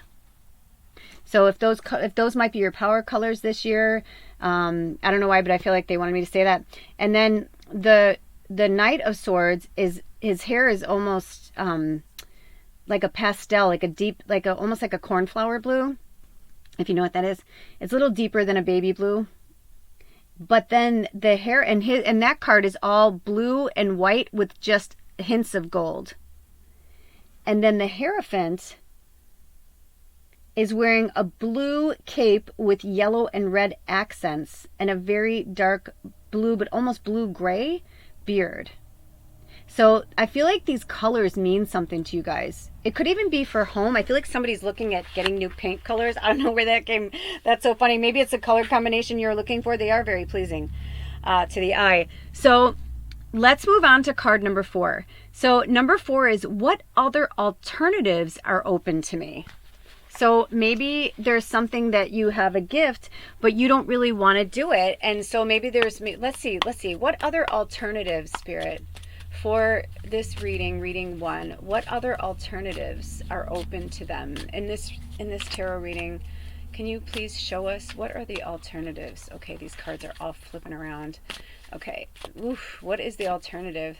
I almost feel like there isn't one, but of course we're going to pull a card, but and the cards are being really like naughty, like they don't want to be shuffled. But sometimes when it's like that, I mean, these decks are so big too. Okay, all right. Oh my gosh, this totally makes sense. Oh my gosh.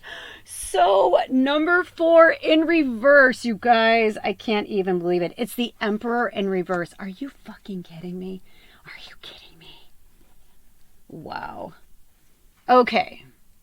So now, interesting that the Queen was blue, the Knight was white, the Emperor, or the Hierophant was like this kind of like creamy, more like a human skin color. And the Emperor is brown. Now, obviously, I could say, oh, you know, his color, he comes from blah, blah, blah. But all of these have different colors and different hairstyles, and you know what I mean? So it's like, this is very powerful to me. The reason why I say that is because number 1, it was in reverse. And number 2, he's sitting on a crown, or he's got a crown on his head, right? He's the Emperor. And it looks like Roman times. He's got like the Roman sandals, you know, that go high up on your leg. And he has a gold crown, gold. You can't see any clothes. It almost looks like he's naked because the way that he's sitting in the, what do you call it? Oh my gosh, why can't I think of it? You know, the chair that the king sits in. You know what I'm talking about. Anyway, but the way he's seated, it's almost like he's naked. And I feel like that there's a meaning for that that we're going to go into. But his head is held down. Like if he went any further, his crown would fall off. He's slumped in his throne. Thank you. He's slumped in his throne. But his throne is gold. It has stars all over it. And it has an eagle that has been carved into it. He has an eagle overlooking him, and he's holding the scepter up high, almost as if like he's like dying, but he's like, here, take this scepter, take it. And you know, it's very dramatic really when I look at it like that. And it's the number 4. Just so you know, the Hierophant was 5 and this is 4. So it could be that it's interesting that the question is, what other alternatives are open to me? I kind of feel like this is your alternative. If you don't move forward, you're going to keep feeling tired. You're going to keep feeling like you can't do it, like that it's not your medicine. And Spirit's like, but it is your medicine though. And it's interesting that the Hierophant is 5 and number 4, the 4th question is number 4 in the tarot deck. And what is 4? Balance. What do you need? 4 legs for a good, solid, sturdy table. This is so interesting to me, you guys. That's why you're feeling so depleted and your energy is so depleted. It's like, it's almost like because you're living in you're trying to be a muggle and live in the 3rd dimensional world. It's like you're trying to hold on to a world that doesn't work for you or doesn't exist anymore. And the Hierophant and the Queen and the Knight are trying to show you, like, what do you mean? Like, this is who you are. Like, this is what you came here to do. That is not part of you anymore. That world is not part of you anymore. You know, like oh, did you just hear that bird? Interesting that we just heard a bird when I'm looking at a picture of a bird. And we do have eagles all around here, and we have a lot of hawks. And I saw, I don't know if it was 2 different owls, but I saw an owl yesterday twice. We have a lot of really cool birds up here where I live. I'm in between all these mountains and by the seawater. So, but I just think that's interesting that we've been doing this reading for how long, and this is the first time I've just heard like a bird chirping. You know what I mean? Like, that's really, really super interesting to me. So we're going to go in and read what the Emperor in reverse has to say, because I am just I'm not going to lie, I'm chomping at the bit to see what they have to say. Okay, it says, in this position, the Emperor is a tyrannical figure. Power is abused and corrupted. Oh boy, let's see. What is that word? Sorry, I'm losing light. I need to go get my lantern after this reading. Hold on, I apologize, you guys. Institutions are rigid, unmoving, and unfair. The tallest fortress walls are only a veneer, and they will crumble under the slightest scrutiny. Beware of those who feel entitled to your loyalty, your labor, and your livelihood. Likewise, be careful not to overstep your sense of authority. So that's really, really interesting. That I just had an aha moment in my own life right there. So I think that's interesting that it says what other alternatives are open to me. And they're like, well, I mean, I kind of feel like this is what you're going to become. Or maybe you already have, maybe you're feeling a little resentment. I've had days like that where I'm like, I just want to be human again. I'm like, literally ignorance is bliss. I don't think I ever really understood how much that meant until in the last few years, where I'm like, everybody's like, oh, everything's great, or it's all blah, blah, blah. And they're like, I'm just going to keep drinking and partying and eat this crap. And I'm like, you have no idea what's really going on. I'm just like, there is an underbelly going on. And, they're like, oh, you're crazy. You're weird. That doesn't exist. Like my family and friends, like I had to stop talking to them because I was like, it's like knowing that a tornado is coming and you're telling people and you're like, it's coming smack dab for you. And now, mind you, they have a mind of their own. It could move at any moment. But, it's like you get the warnings, you're supposed to leave, you're supposed to get out of there, but you don't, and then you get fucking, barreled over, and you're like, oh, why did this happen? And it's like, well, because they told you, they warned you. And I feel like this is kind of like that. In a weird way, I'm feeling like kind of like a warning from this card, but it also could be with like the people that you're dealing with. Don't be surprised. And maybe that they're going to turn on you. That's why I had to stop talking to certain people, because I knew they were going to turn on me. They'd already been turning on me most of my life. So I was like, it wouldn't shock me for them to turn on me even more. But I tried to tell them who I was. I tried to tell them, my gifts and all that. And I felt the snickers and the jeers and the giggles and all that. Like I knew that because they only knew me a certain way, right? So they're not, it's like when I tell them, no, I hear voices, but they're like, oh yeah, you're just like grandma. I'm like, yeah, exactly. I was just like grandma. Grandma shouldn't have been on medication or threatened to be institutionalized over and over and over. I'm like, she had gifts. She just didn't know. She had no idea who she was. She had no idea what was happening to her. So it gets to a point where you came here to do something. You are on a mission. Your mission will, you know what I mean? It's going to, whether you release this part now, right? Because this is the culmination of it, the full moon in Cancer today. But that doesn't mean that, obviously you're not watching this on it, because there's no way I'm going to be able to upload this today, or, you know what I mean? But there is definitely something that is going on where it's like Spirit is like, you have got to let this go. Like, you don't have a choice. Like, you know what I mean? Like, sometimes it's like, we just don't have a choice. And I know that's harsh. So leading into the last question, it says, quintessential card, how things will progress for now. So let's see how things are going to progress for now. Okay, Spirit, we heard the question. How are things going to progress for now for reading 1, the last card? How are things going to progress for now? I feel like I want to turn this over. How are things going to progress for now, Spirit? How are things going to progress for now? Oh my gosh, it was like I couldn't get it, and now this card just came out. So, oh wow. Oh, I love this card. I call it the Peter Pan card. It is it's the Page of Swords, but the character on there, this deck has very medieval undertones to it.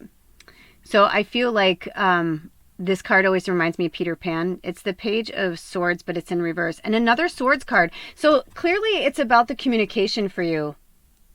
How are things going to progress for now? Well, it's going to be dependent on you.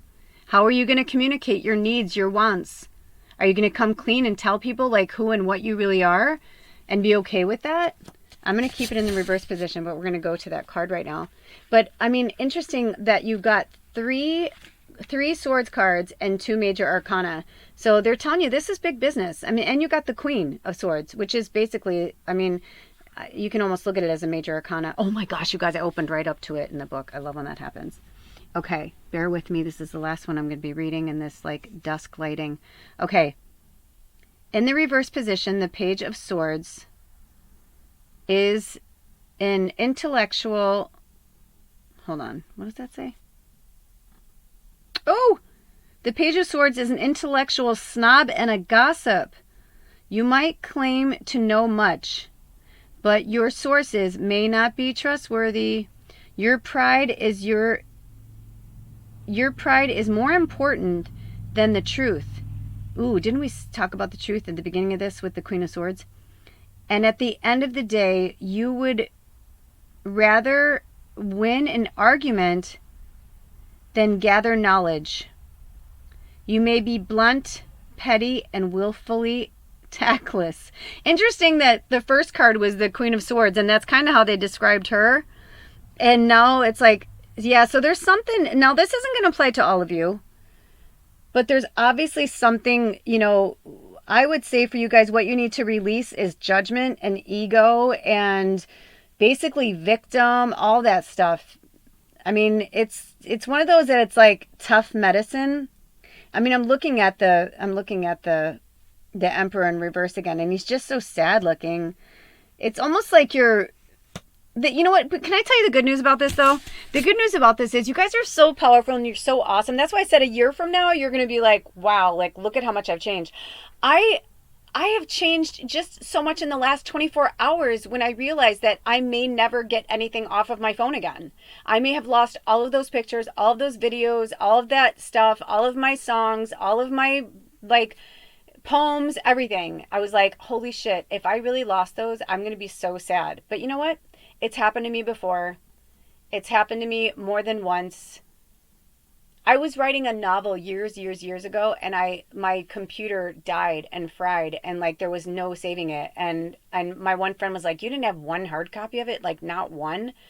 And I was like, "No, I mean, I guess I just assumed that like that would never happen." You know what I mean? So, but it wasn't meant to be, and it was never meant to. If I was meant to write it, I would have wrote it again. And you know, so when these things happen to us, they're happening for us, not to us. And if you stay in the victim mode of it, and you're like, "Oh, woe is me, why did this happen to me?" Then you're gonna stay in the "why did this happen to me" instead of like, "why did this happen for me?"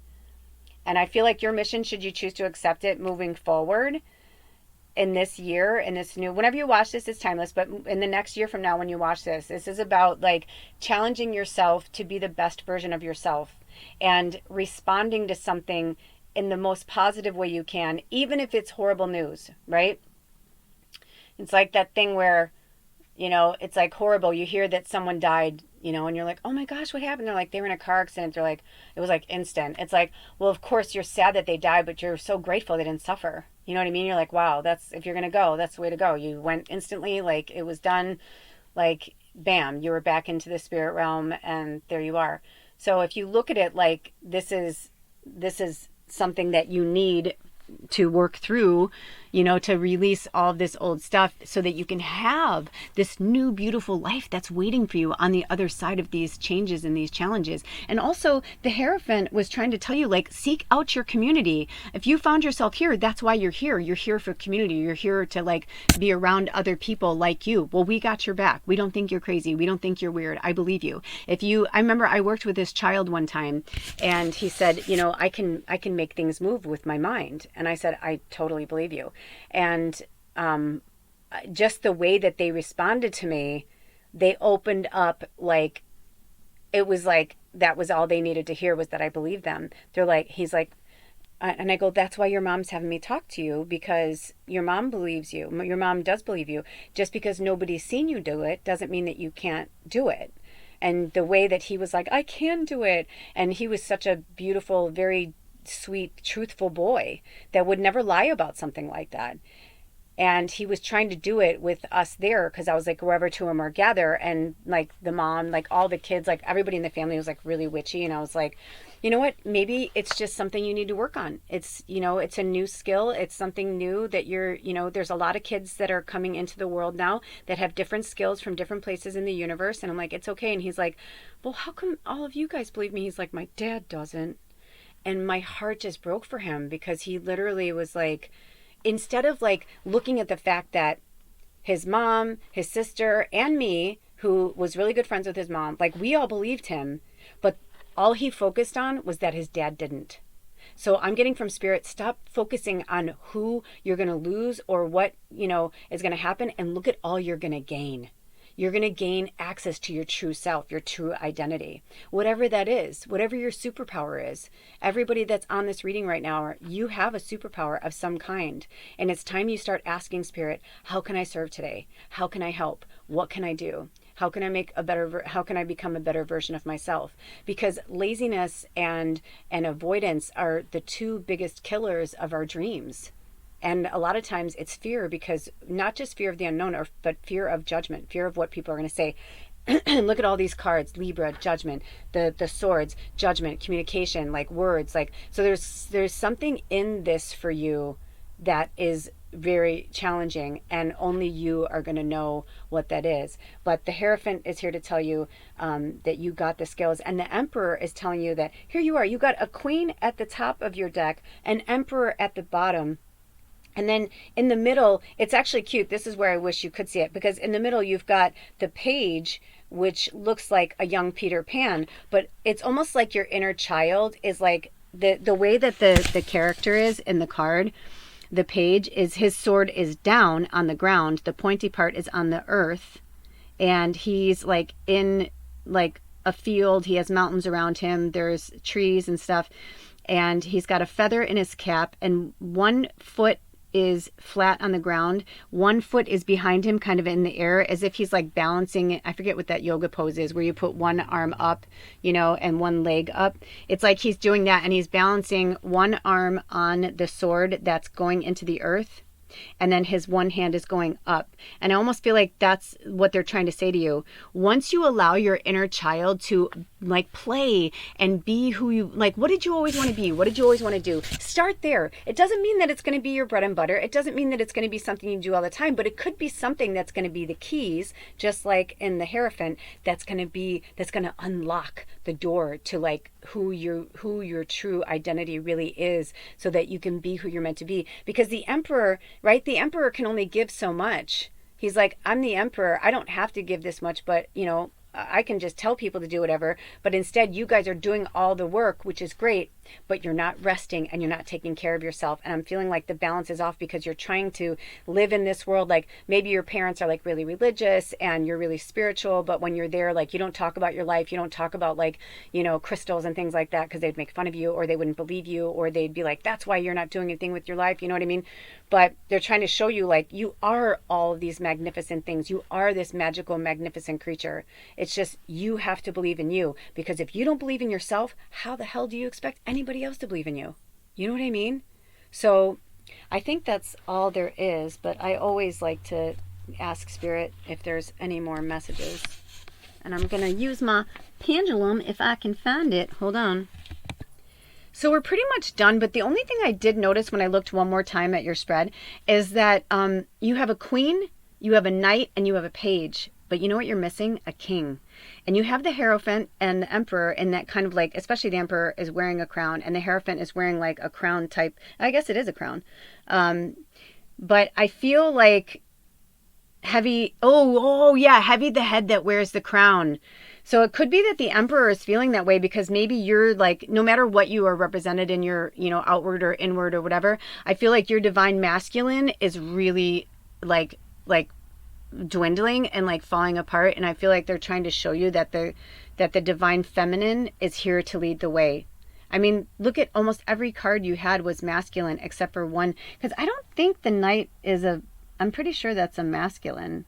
But you know what's cool about this deck? And he did it on purpose. He actually, for the lovers cards, he has like 4 or 5 different cards that shows different couples. He even has a throuple on there, because everybody's love is different, But the only one that I can tell that is meant to like be divine feminine represented is the Queen. So it could even be that it's the divine masculine energy. Like maybe you've been trying too hard with this yang energy to push forward, like we said at the beginning. But they're like, you need to get the balance back in of the divine feminine and the divine masculine, and everything will sort itself out. All right, you guys.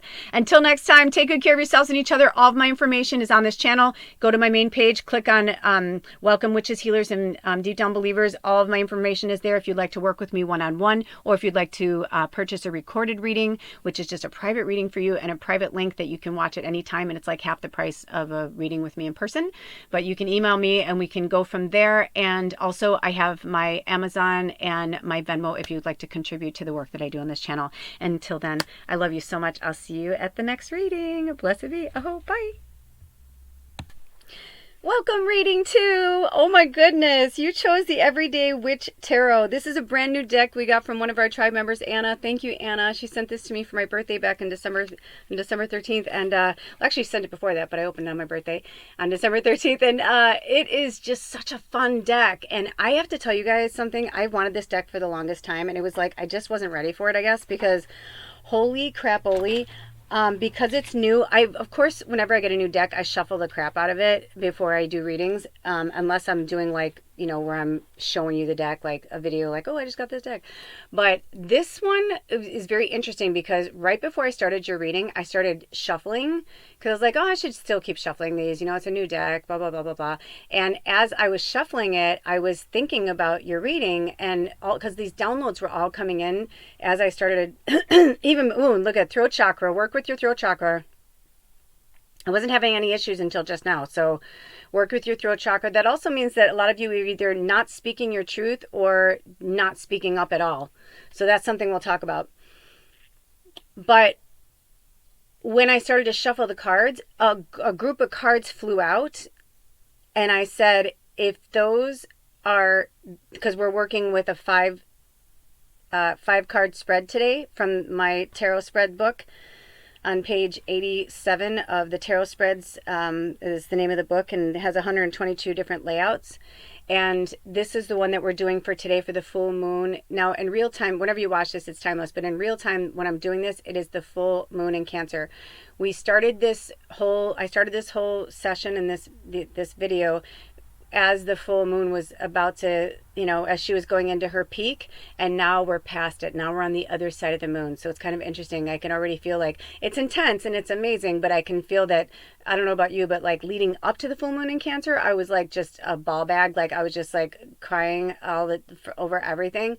But I can feel that I'm starting to feel the strength on the other side of that. And I kind of feel like that's what's happening with you guys too. We're going to talk about a lot of stuff. But anyway, there was only 4 cards and I'm like, oh, it must not be it. And they're like, oh no, it's 4. And they want me to, I'm going to show it to you. Well, it's a podcast, so I'm going to tell you about it. But then we'll do the 5th card together. Okay. So I did shuffle them but it jumped out, and I do whatever I'm told, like whatever spirit wants me to do. This deck is so fucking witchy. It's unbelievable. I mean, it's like, the cards started like kind of moving on their own. I don't know how to explain it. But I do have to tell you this, that right after I opened the portal to your reading, I kept hearing, Davy Crockett, King of the Wild Frontier. And they will not stop singing it until I sing it. So that must be a little wink, wink, nod, nod for somebody from the other side. Maybe you have a family member who was into Davy Crockett, or maybe you have a funny like joke between you. Either way, let's put it this way. One time I was doing a reading for this woman, and it was the first time she was ever having a reading in her life, and she was older, and she wanted to talk to her son who had passed, and I think he had killed himself. And his brother it was like my friend's boyfriend's brothers, you know, like that kind of thing. And when I was doing the reading for her, it was during Halloween time, but I could not, I mean, over and over and over, I kept hearing, I want a hippopotamus for Christmas. And I was like, and it's kind of a very weird, eccentric Christmas song. It's not like a common one unless you know it. It's very old. And it wouldn't stop. But it didn't feel like it had anything to do with this reading. And then all of a sudden I said, I'm so sorry. I said, but your son will not let me move forward until I tell you he wants to sing a song to you. And she's like, okay. And I started singing it, and she's like, and she started bawling hysterically. And I'm like, oh my God. I'm like, I'm so sorry. I'm like, are you okay? And she's like, no, I guess like something had happened, and like she was going through a really rough time, and it was her favorite song growing up as a kid. And so her son got a hippopotamus costume and like for Christmas, and he dressed up as that for her. But you know what I mean? So sometimes when you think it doesn't mean anything, it could even be for one of you, like after you hear this reading, like something will happen and you're like looking for a sign. You're like, Spirit, send me a sign. And somebody will like start singing Davy Crockett or whistling it. And you're going to be like, because that's a really old one too, Davy Crockett. I was on when I was a kid and I'm 53. So anyway, so whoever that's for, that needed to come through. Never ever dismiss if you get signs or something. Like everything means something. Even if we can't understand it in the moment, everything means something. Okay. So that's one thing. The other thing is I was feeling a lot of fear and anxiety, almost like some of you were like, I feel like the fear and anxiety that you're feeling going into this reading is like, because you know what you have to let go of. You know what you have to release, because this reading is, what do I need to release in this full moon and Cancer energy? Now I need to remind you that just because I'm doing this reading in full moon and Cancer, it's like, if you don't, you know what I mean? Like, it doesn't have to always be on the day at the time, like when you hear it or get this message. This is just like, it's not like what you need to release by it. It's just, this is what the full moon in Cancer is telling you that you need to release so that you can move forward. And the tarot spread that we're using today is actually called Naming the Problem, and it's a 5-card spread. And on the other side of it is another spread called Immediate Consequences.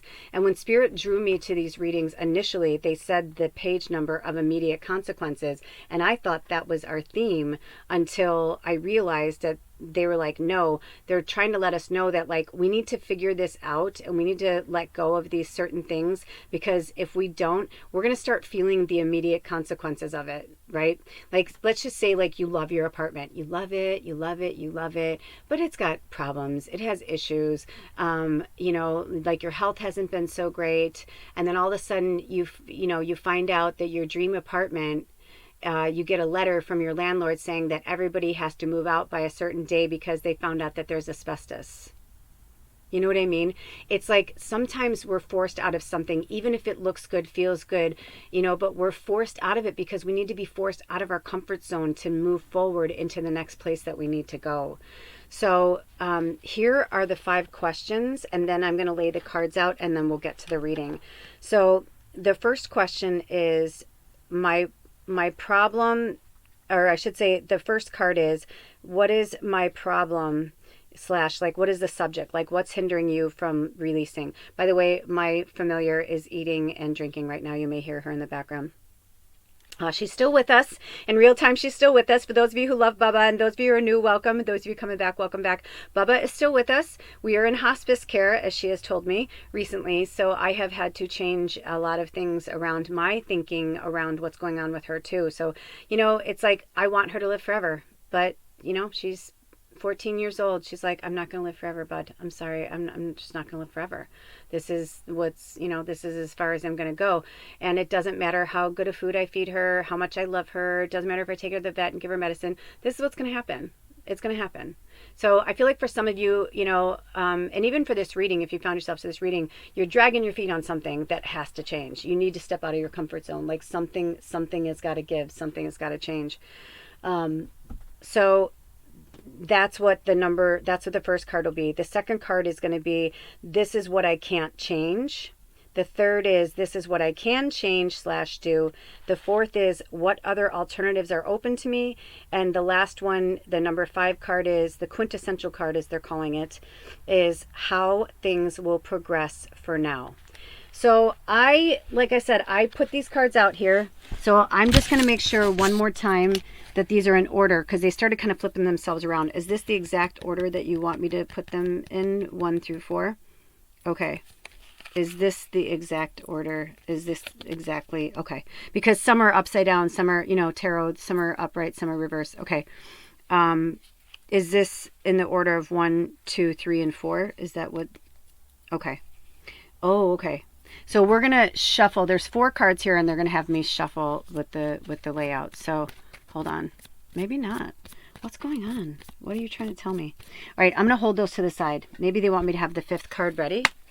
So let's, oh my gosh, these cards, I am telling you, this deck is like, it has a mind of its own. Oh my gosh. Okay, so let's see. Let's make sure, because maybe those are 4 cards, but maybe they're like added cards. So I'm going to, this might be it. That might be it. Hold on.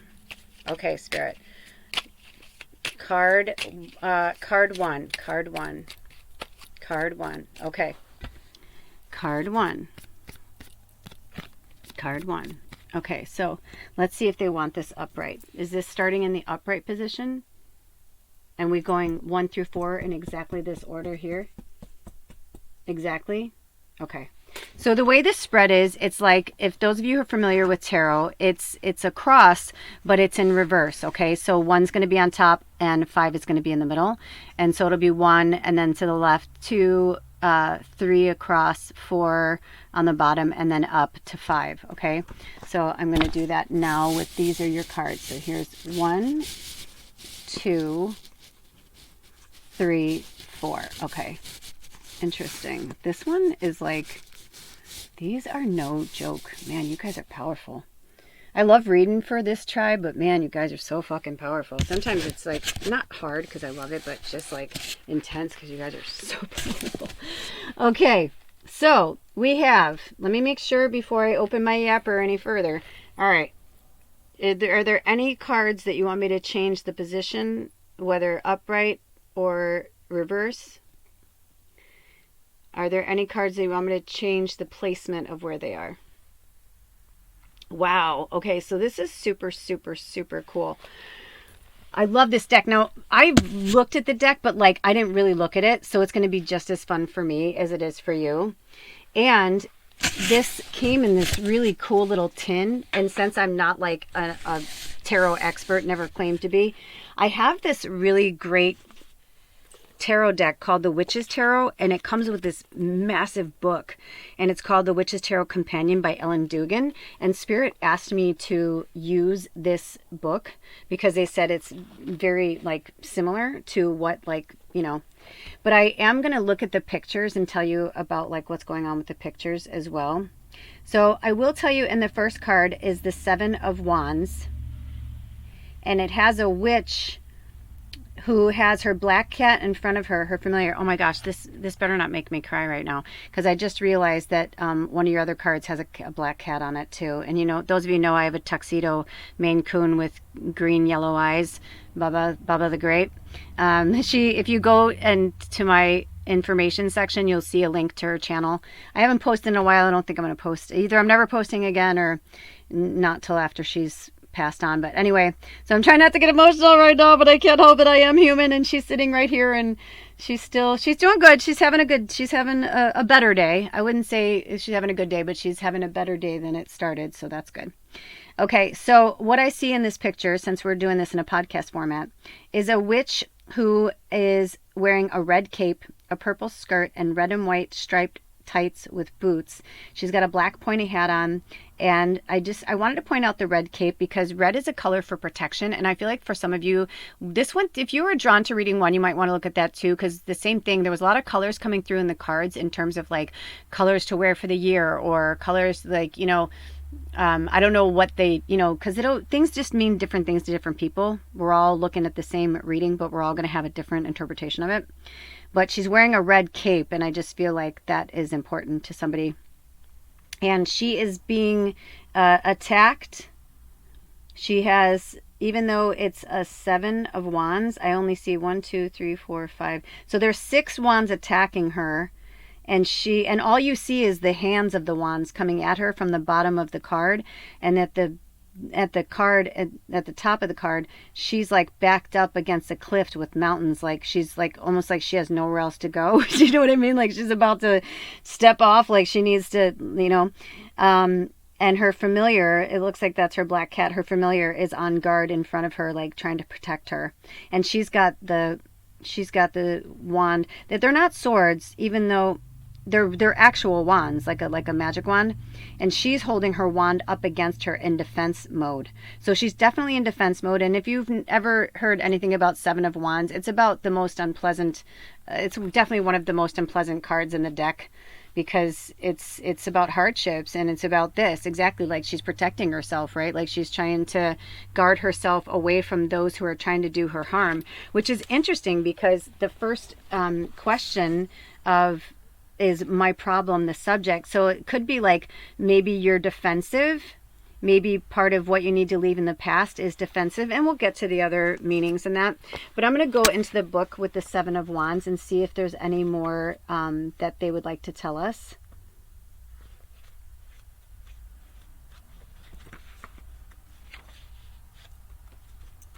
I may have to turn the heat up. It's getting cold in here.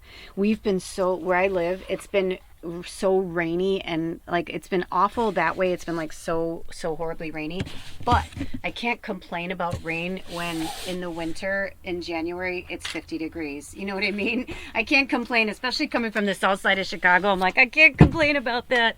Hold on, I got to turn my heater on. Also, can I just tell you guys while I'm on the phone with you, the sun is setting and it's so pretty. It's so magical. I just turned around. I'm like, oh my gosh. It's like pinks and purples and oranges, and yeah, just lots of pink and purple though. Really, really, really, really pretty. So if I feel like that was for somebody at least. Okay. All right, here we go. Once the heat is going, I'll feel a lot better, and so will Bubba, because you know the thing that sucks the most for my familiar is, you know, she's a Maine Coon, so she has fur on her. She doesn't have hair like other animals. She has like fur, but ever since she started going like hardcore into, you know, her circle of life ending, her crone, her full-on crone, however you want to say it, like ever since that happened, it's just been like so hard to watch, you know, because she's just been this majestic creature. I've had her since she was somewhere between a year and 3 years, he thought she was, but I think she was closer to a year. She was very playful and very like she loved to play and be goofy and silly and all that kind of stuff, but she's not really into that anymore. But I noticed that like her hair was falling out. Oh god, it was like so hard. I mean, she has no more undercoat, like, so she gets so, what used to like make her so hot is like now she's like sitting by the fire. Like she's never, like before she was always avoiding it 'cause she was too hot, and now she's like, I'm so cold. And I'm like, that's like a huge change, right? Like anytime we go through any change or transition, it's not comfortable at first, you know. And I feel like she's here to, you know, since there's these cats in the deck and going through this with her, maybe you're going through something similar. Maybe there's a death that you need to, you know, have in your life, like a death of a relationship, a death of, you know, a habit or something that isn't working for you. But I do feel like for some of you, I just heard this, the defense mode feels very personal, meaning like, I feel like you're defensive of it because you know you have to change it. You know that kind of thing when somebody hits that soft spot and you're like, yeah, they hit your underbelly, but you know it. You don't want to know it, but you know that you have to change. Like, you know that you have to stop doing that thing. It's kind of like that. And I feel like it's going to be individual for all of you guys because we're all different. We're all going through different things right now. But I definitely feel like that this defense is for a reason. For some of you, like you're feeling defensive, like you have a reason, you know what I mean? Like there could be, I mean, let's just put it this way. You don't have to justify why you're having a hard time with whatever it is to me. You know what I'm saying? Because you're going to come out the other side of it, or else you wouldn't have found yourself at this reading. And of course you have free will and you may not change at all. But I think once you have certain facts, you will.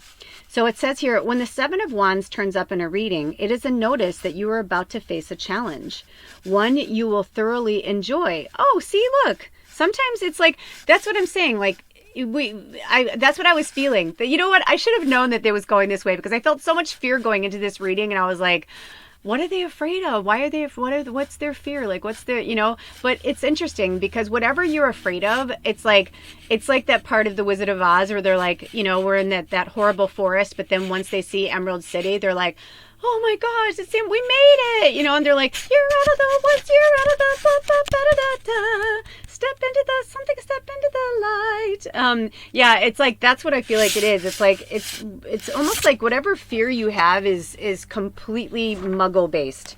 And that's why you're having fear, right? Because if you were in your spirit, if you were in your light, you wouldn't have any fear, because you know that spirit's got your back. You know that divine timing is real. You know that, like, you need to live in the now, and, you know, live in the now, man, right? Like, and you're going back in the past is not going to do anything. So whatever it is you need to release, you know, it's time to do that, because once you do, you're going to thoroughly enjoy what's coming your way.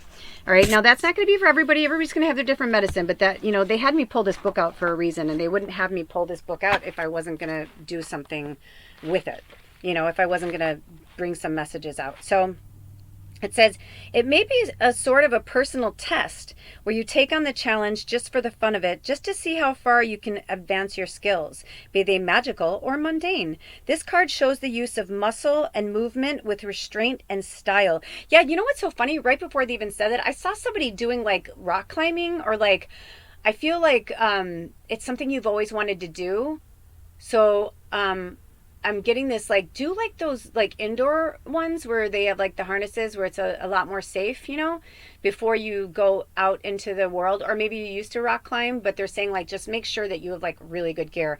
And, you know, start small. Even if you're going outside, like, start small. Somewhere where it's like, if you jumped off, you might break something, but you're not going to die. You know what I mean? Unless you like fell really weird and like snapped your neck or something. But but that's what I'm saying, is like, that's what I feel like. That's what I feel like. Some of you guys, like, you're always going to the, like, well, what if this happens? They're like, yeah, but what if you don't? What if you have a really great time and you build muscle and you like the way your body, you know, is feeling? And you know what I mean? So that, again, more messages. So it says, this card shows the use of muscle and movement with restraint and style. Your enthusiasm, ambition, and wit will serve you well here. This card appearing in a reading assures you that you will overcome obstacles and rise above them with style, wit, and humor. It's also on page 191, which comes out to the number 11. So I don't know if any of those numbers mean anything to you. Also associated with this are the keywords adrenaline, enthusiasm, ambition, a challenge, putting your skills to the test, overcoming magical or mundane obstacles with style, wit, and humor. It's not in reverse, so I'm not even gonna, like, you know. Although, you know what? They said you could read the reverse, because this is probably what you were feeling, because the reverse says lack of confidence, anxiety, and indecision. So they're saying, get past that. Like, that's your block. That's your barrier. Like, insert your story here, your whatever you want to do. You know what I mean?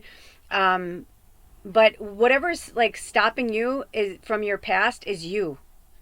It's your lack of confidence. It's your anxiety over what people are going to think, do, say. And it's your indecision. Like, you're having a hard time making a decision. And they're saying, yeah, but sometimes you just got to make a decision. And it's interesting that in the picture, she's really defensive, right? And I was saying, like, I felt like she was like on the defense. She is, but it's also that this makes sense. Like, here she is. Now, you can't see the other people. All you can see is their hands and their wands. But here she is with her cape and her cat and her witchy hat, and she's got her wand up, you know, like, all she has to do is just be like, be gone, you know what I mean? And like, they'll be gone. But she hasn't had the experience yet to recognize that she has these gifts. So Spirit's saying, whatever it is you want to work on, you have to keep working on it, even if it is something mundane. And mundane is like rock climbing, right? Like, rock climbing is a great thing and it's a great hobby or whatever, and maybe it's a profession, but mundane meaning like muggle, like it's more like, but you're like a supernatural. I mean, there's a reason why you were drawn to this deck, right? The Witch's Tarot, like, or, you know, or I should say this deck, which is not the Witch's Tarot. It's the, what does it call it?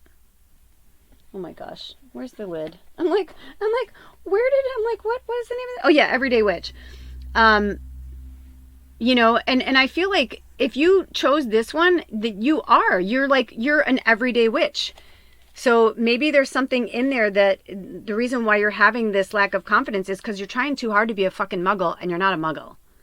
You know, there were 3 tarot decks here. You chose the one with the witches. So for whatever reason, if you chose this one, it's because you're a witch, you're a light worker, you're a starseed, like you're a practicing, you know, like there's a reason why, you have a reason why you're here.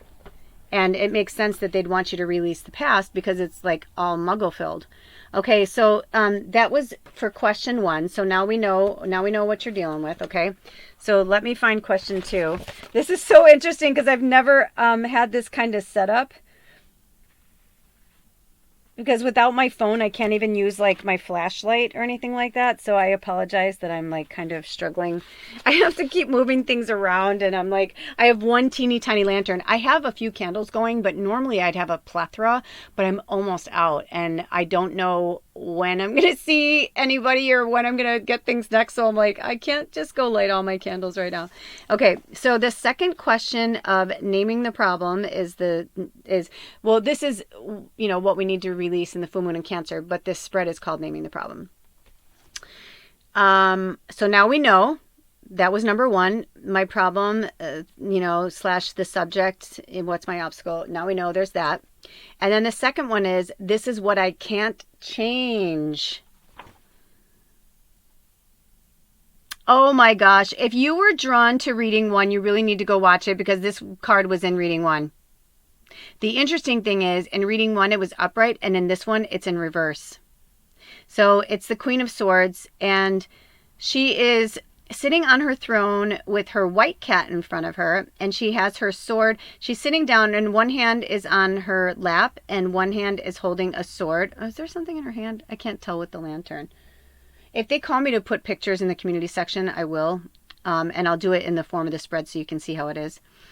But the other hand, she is holding a sword, but the pointy side, the sharp side is up, and she's kind of resting her arm on the arm of the throne, and she's just loosely holding it though.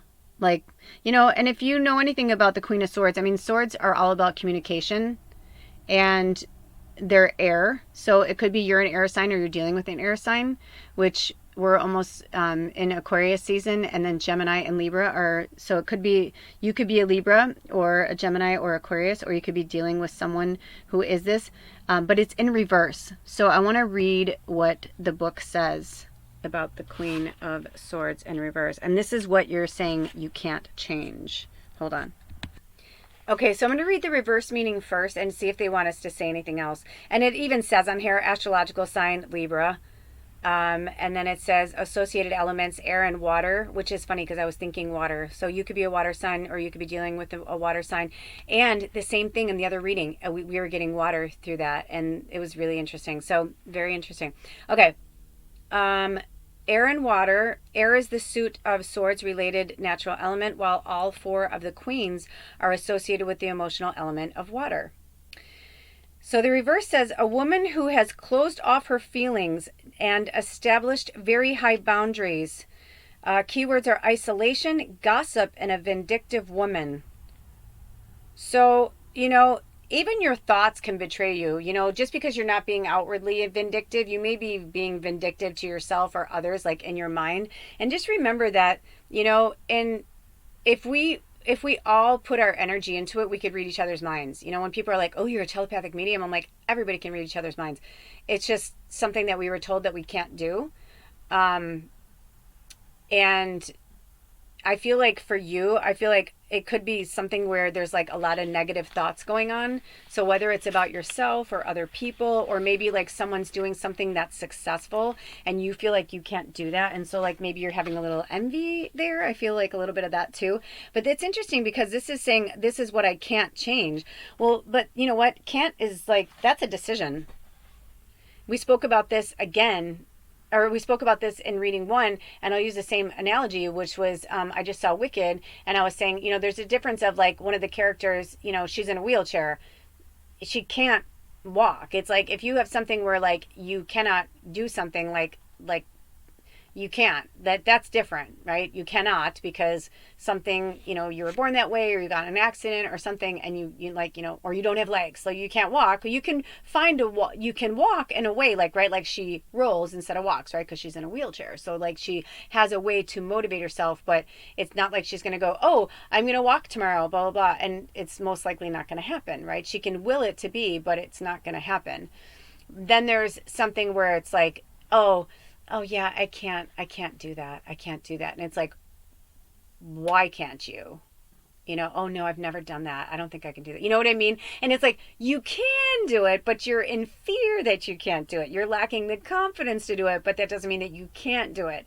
So I feel like this is your, this is kind of your wake up call from spirit, where they're saying like, you can do it though. You know, like you're the only one that's telling yourself that you can't do it. Even in here, it says the message from the Queen of Swords is this: assert your independence, stand up for yourself, follow your intuition, and try something new. The keywords are also wisdom, independence, intuition, assertiveness, personal development, and walk your talk, right? Like it's on page 165 as well. I always think of 1 as new beginning, and 65 always I see like 11. Because if you added it together, it would be that. It would be 111. So they're telling you, yes, you can do these things. You need to, you know, listen to your inner voice. Listen to, listen to yourself, because yourself is telling you that you can do these things. You're the one that's telling yourself that you can't do these things, okay? Then the third position, the third card is, this is what I can change / do. So this is what you're like, oh, I can do that. You know what I mean? You're like, well, I can do that. And maybe that's all it is. Maybe they're just saying, just start. Just start whatever it is, you know, whatever your challenge is, whatever you're dealing with, just start it one day and take it each day at a time. Don't look at it too far ahead. Just look at it one step, one breath, one bite at a time, okay? So this is what you can do. The 10 of Wands. Oh, the 10 of Wands is a very interesting card. Hold on. Okay, so the keywords are many commitments, not enough time, feeling overwhelmed and carrying too much of a burden. You need to pick and choose what can be set aside and what is vital. Okay, so this is what you're saying. So this is awesome, because I feel like it's pretty clear cut is what they're saying. Like when they're saying, when you're asking yourself, you know, okay, this is what I can do. So you can stop overcommitting yourself. You can say no. If you're feeling overwhelmed, that means you're not taking care of yourself, and they're saying right here, you're carrying too much of a burden. Like, why are you carrying other people's load? People have to care for themselves, especially now. It's really interesting to me. A lot of us, I just noticed this recently, how I've been surrounded by a lot of men in my personal life, where I'm like having the things that I need to change and I want to like move out of. I'm surrounded by so many men. And because the patriarchal energy is crumbling right now with the divine masculine, there's a huge upset in the divine masculine energy until we set things straight. And the divine feminine has been overpowering in some ways, because now women are getting a taste of power. And some women are like, cool, let's balance this shit out. Where other women are like, yeah, let's take them down. You know what I mean? And so until we get this equilibrium figured out, this 9 year of 2025, the year of the snake, it's going to be a lot of shedding, a lot of rebirth, a lot of change. There's going to be a lot of discomfort, only if you look at it as discomfort, right? I never did mind the little things. Sometimes you just have to look past the big things so that you can receive the messages of the little things. And right now I am getting that for you guys. So the key, I told you the keywords. So here's the meaning. It says, when the 10 of Wands appears in a reading, it is a heads up that you have taken on too many things at the same time. Your routine and activities have become too much for you to manage. While you may enjoy wearing many hats and having an active social life, currently you're feeling overwhelmed with the demands from work, family, and or your coven members, meaning your community, your tribe, your people. The bundle of 10 Hawthorn Wands and this particular card actually represents too much of a good thing. While your intentions may have been noble, there is an overabundance of, what is this word?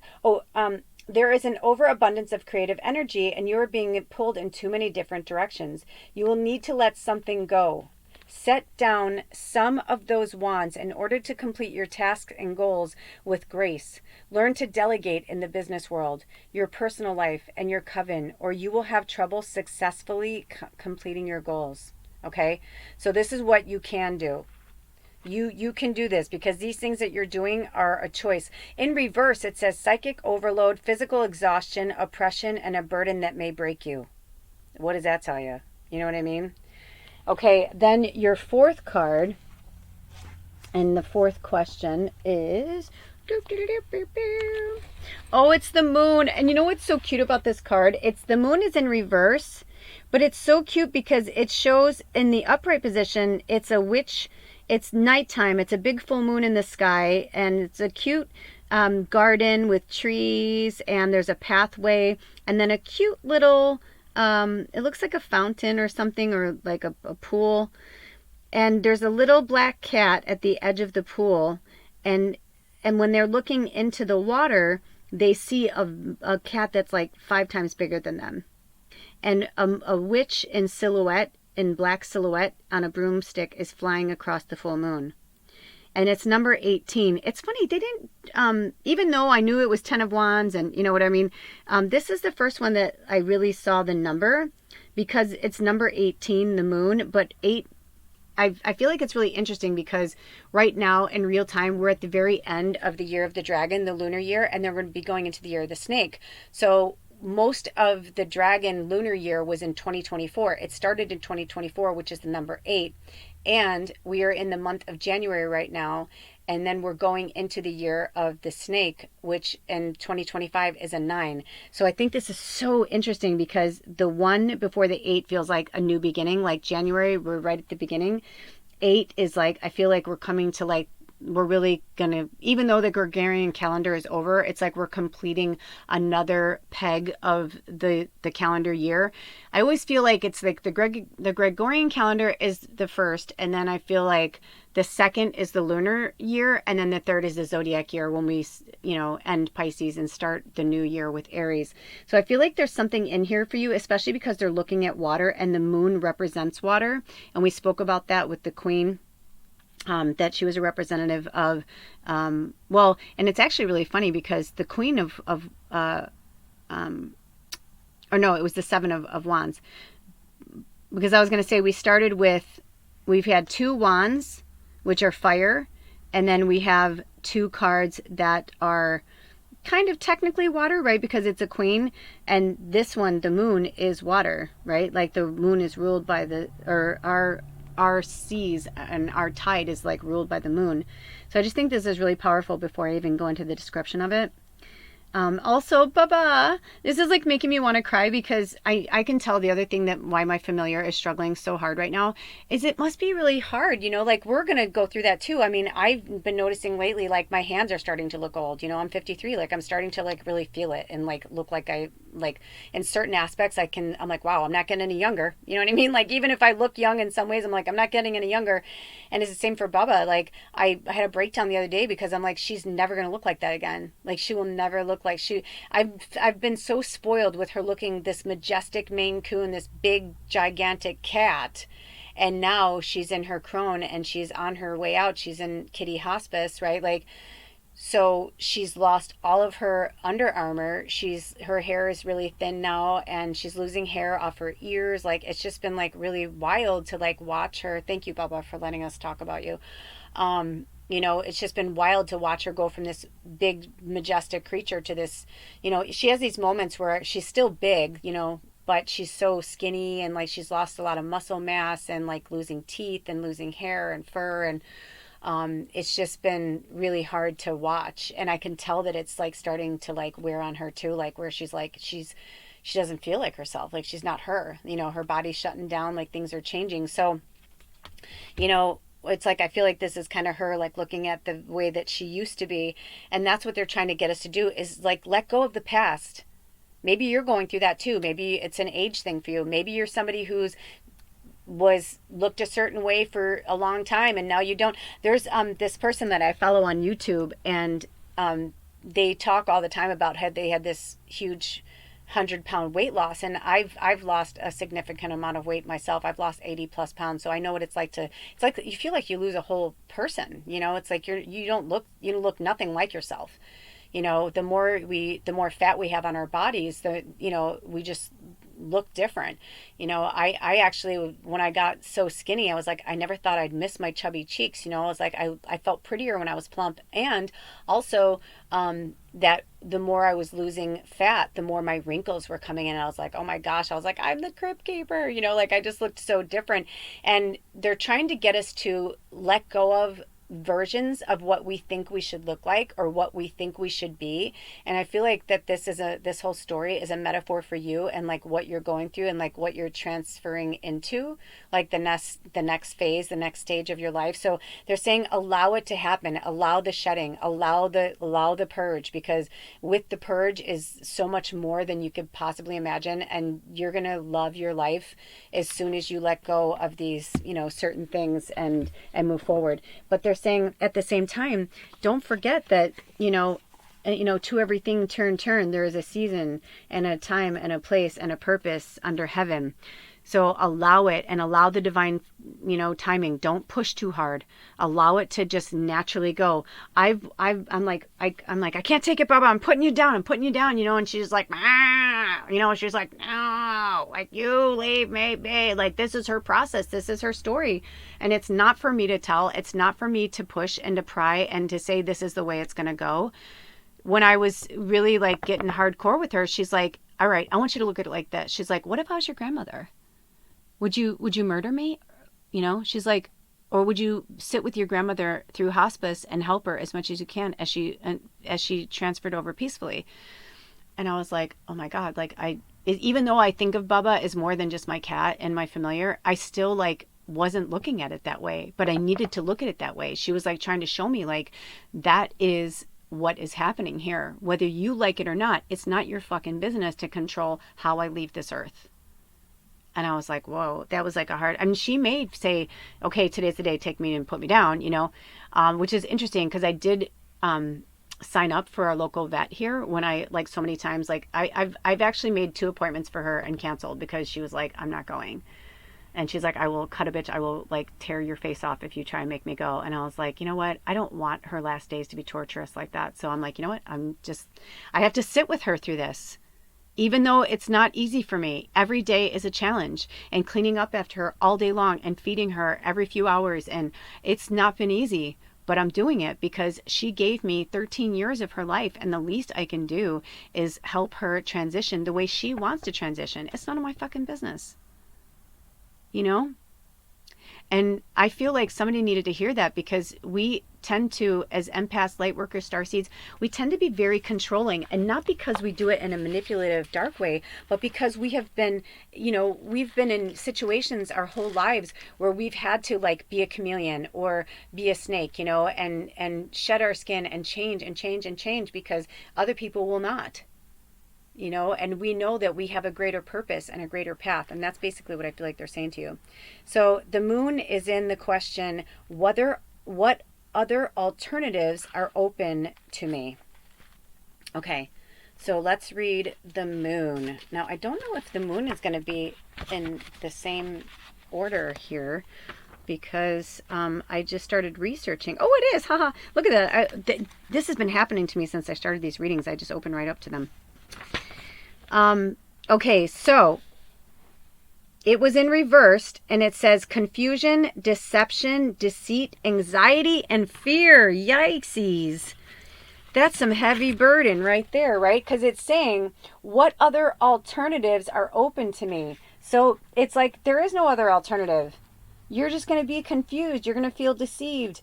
You're going to feel anxiety, and you're going to feel fear if you keep going down the path that you've been going, because it's not for you.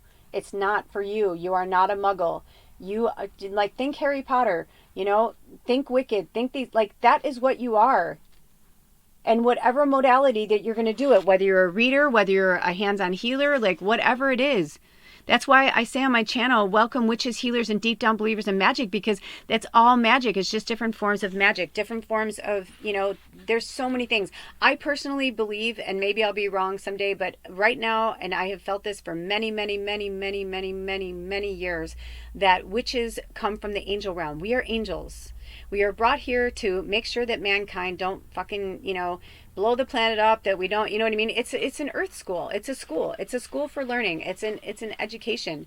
And not everybody wants that. Not everybody, some people come here and they may have started that path, but they'll trust me, they're going to get an education, but there's a difference between someone like us who's like this, where we're like really trying to pursue, we're really trying to change so that we can be better versions of ourselves, to be, a better version to the people that we love, to the world in general, to the universe. Like, we are really striving for that. Then there are others, which we know, who are out there that are like, me, I'm going to own the planet. I'm the richest man in the world and I'm going to own everything. Like they're like trying to buy up countries. It's like, what the fuck is wrong with you? Like, what? You know what I mean? Like, it's such craziness. It's almost like they're like, let's see how much we can get away with. And those are the people that it's like, man, you obviously don't believe in karma, but good luck to you because karma's fucking real. Whether you believe in her or not, she's coming for you.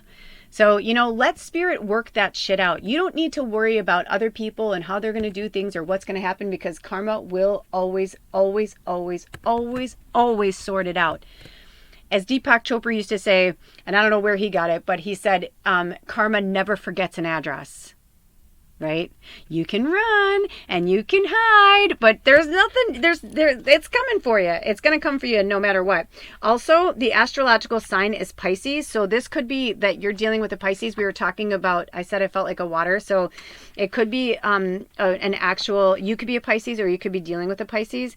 The deity associations are the crone, Hecate, Trevia, and it's like two different forms of Hecate. It's like Hecate, then second name Trevia, and then comma Hecate, Hekate. Interesting. The keywords are the crone aspect of the goddess, waning moon magic, protection magic, seeing through what others would keep hidden, intuition and the development of psychic powers, wisdom gained through years of life experiences. And if you really want to work with your intuition, Pisces is probably one of the best. They call it dreamy Pisces for a reason, because they can kind of travel between all worlds. I don't feel like I'm meant to read the meaning. I feel like we got enough from that because it was in reverse. And now this is the piece de resistance because we have not pulled your fifth card yet. And the fifth card is wrong book. I'm looking in the wrong book here. The fifth question is the quintessential card. How things will progress for now. Now listen, remember that they said if you don't work with these things and you don't face these things, you're going to have immediate consequences. It's not to be fearful. It's just saying like something might pop up where you're like, oh, there it is, And when it does, if you can, try and laugh about it instead of having some negative, feeling around it. By the way, I went to shuffle and the top card off the deck pushed off with my finger. When that happens, that's my higher self going, you don't have to do anything more. Oh my goodness. Guess what your culmination card is? The star, number 17. Was this the reading or was it reading one where it came up 1717? It might have even been the group messages at the beginning. But anyway, it's also the number 8 when you add them together. So it's the star and it's a goddess who's standing in the water with, she has a gray cat next to her. She has a starry sky behind her and she's wearing a beautiful long Grecian gown. And she's like, it looks like she's in a field. It's really beautiful. And it looks like she's at the edge of some type of pond or lake, where there's like the seagrass on the side and then there's a fish coming up to her and she's standing right at the edge with her feet in the water. There's the dark sky behind her with the stars shining really bright, right? Because she's the star card. And she has one hand going into the water and it looks like she's sending it like powers, like gifts, like she's got like streams of energy coming from both hands, one to the water and one to the skies. And in her hands, the colors of the rays are green, pink, and blue.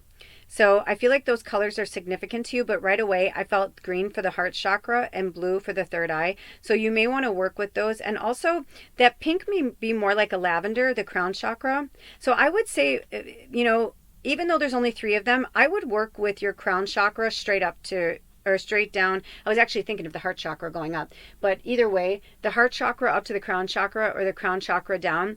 I'm feeling, remember at the beginning when I was saying like my throat was feeling, I'm feeling like the third eye, basically from the heart to the crown is what is, because remember it says how things will progress for now. Keep working on your chakras, all of them of course, but I feel like your root, your sacral, and your solar plexus, I feel like those are okay. I do. Even though it's interesting that you're having like these fears, I feel like the fear that you're getting is not yours. Like the fear that you're feeling is like the fear of the unknown. I actually just uploaded a pick a reading. I don't know. Obviously, I don't have a phone right now until I get a phone. I may just like have to go somewhere with my laptop. But anyway, long story short, I am getting the vibe that you guys are meant to work with those chakras, the heart to the crown. And what were you saying, Spirit? What was the other thing? Oh, that reading, yeah, that picker reading. It was talking about so many of these things, and I don't remember which reading it was, but when I put this out, I promise I'll put a link in the description box. It was the last. We did a. It was like the third piece of a puzzle, kind of. We started on New Year's Eve. I pulled some runes for the tribe, like for 2025, and then I did a first quarter moon, like catching up, like changes for my channel, changes in my life, and then also talking about the end of the reading was more, the end of the episode was more the reading, and we pulled some more runes, and then I did a pickle reading that was tied with that. So it was kind of like following breadcrumbs. I know it's a lot, but we did that. We did a tribe reading for that one. It was like a picker reading. It was my first podcast picker reading, but we did a tribe reading at the beginning, and there was good messages. I mean, it went on for like almost 4 hours, and it was so intense, and it was so good. So I feel like that there's some messages in there for you guys too, and you'll know, like, use your intuition, but I feel like that pick a card is really important for you too. Interesting too that we have the fish in here, right? Because the star card, and a lot of the cards, the star card is a different vision, and a different depiction, right, of this. It's kind of, the star card always reminds me more of like the Aquarius. She looks like the water bringer in like the traditional tarot, at least if I'm saying it correctly. If I'm not, please correct me below. I'm not an expert, but I just think it's interesting that we were just talking about the Pisces energy, and then here she is. She's like connected. She's got one hand going up to the heavens and out to the stars, and one into the water, into the earth. And I feel like that's you guys. You're like this conduit, right? You're like this medium. So I wouldn't be surprised if you guys are true mediums. I mean, if not all of you, you definitely have some direct connection to spirit and earth. Like, you probably really love earth, like you really love planet earth. In fact, 17 always makes me laugh, because even though it's the number 8 and the dragon in 2024, and we're saying what should we release from the past moving forward, blah, blah, blah. There's still something here with this Pisces energy, with this fish coming up. So it could even be, if it's not you or your person is a Pisces, it could be that in the Piscean energy that this massive change is going to take place. So right now, and also interesting that the star, is the star, hold on 1 second. You know that moment you're like, yeah, but you like second guess yourself. Yeah, so this card is the Aquarius. Star in the tarot, the star is the symbol for Aquarius. So it could be that maybe they're trying to show you, even though Aquarius is an air sign, because they call them the water bringers, a lot of people mistake them as a water sign. So it's just interesting that, the first reading and this reading, we're getting a lot of air energy and water energy. I feel like we're really going to have like, this is the dawning of the age of Aquarius. Like, we're really going into it. 2025 is it's going to look like a shitstorm from the outside, but it's one of those things, like, all of these things have to happen so that we can rebuild and start over. Nobody's going to nuke us. It's nothing like that's going to happen. Those aren't drones out there. Those are real. Those are spaceships. Those are like our family. That's our star family out there looking out for us. I know it sounds far-fetched and like, Independence Day and all that, but the difference is right now they're looking out for us. They're not above us about to take over and wanting to kill us. They're like making sure that like this dark shit doesn't keep happening. You know what I mean? So like, we don't have like an Elon Musk like thinking he can fucking, oh, look at how much I'm the richest man of the world, I can do whatever I want. It's like, yes you can. Yes, you can, but you better be prepared for the fucking consequences. And we're going to see, so, take fear off the menu, because a lot of cool things are happening. It's just going to look really rough for a while. I mean, I've been crying with the California wildfires. It was my first home away from home. I lived there for almost 10 years. I watched, when I saw like places that were my favorite place, like I was hysterically crying in the last picker reading. Oh my gosh, like I'm like, I can't anymore. I feel like Spirit like made my phone die so that I would just like step away from everything for a while so I can really just like be, you know what I mean? And be connected so that I can reconnect with who I am instead of like worrying too much about this or concerning myself about that, and just like being where I need to be so that I can be, because the more we focus on ourselves, the more our light shines bright. But if you're in fear and in chaos, that's bringing more shadow. And we don't want that. We don't want to invite the shadow unless you're working through it. That's different. But you don't want to live in the shadow. It can come for you and you work through it. And, you know, I've been dealing with that the last 24 hours. This full moon in Cancer, basically the week leading up to it has been like unbelievable. So I feel like that's what they're trying to show you is that, you know, it's like, how will things progress for now? Well, shit, you're the star, man. If you do what they tell you to do in this reading, if you know, whatever you felt, whatever your intuition was, ooh, when I looked down, it looked like 2222, but I realized that it was like 223, but my glasses, and I squinted and I've got the light in front of me.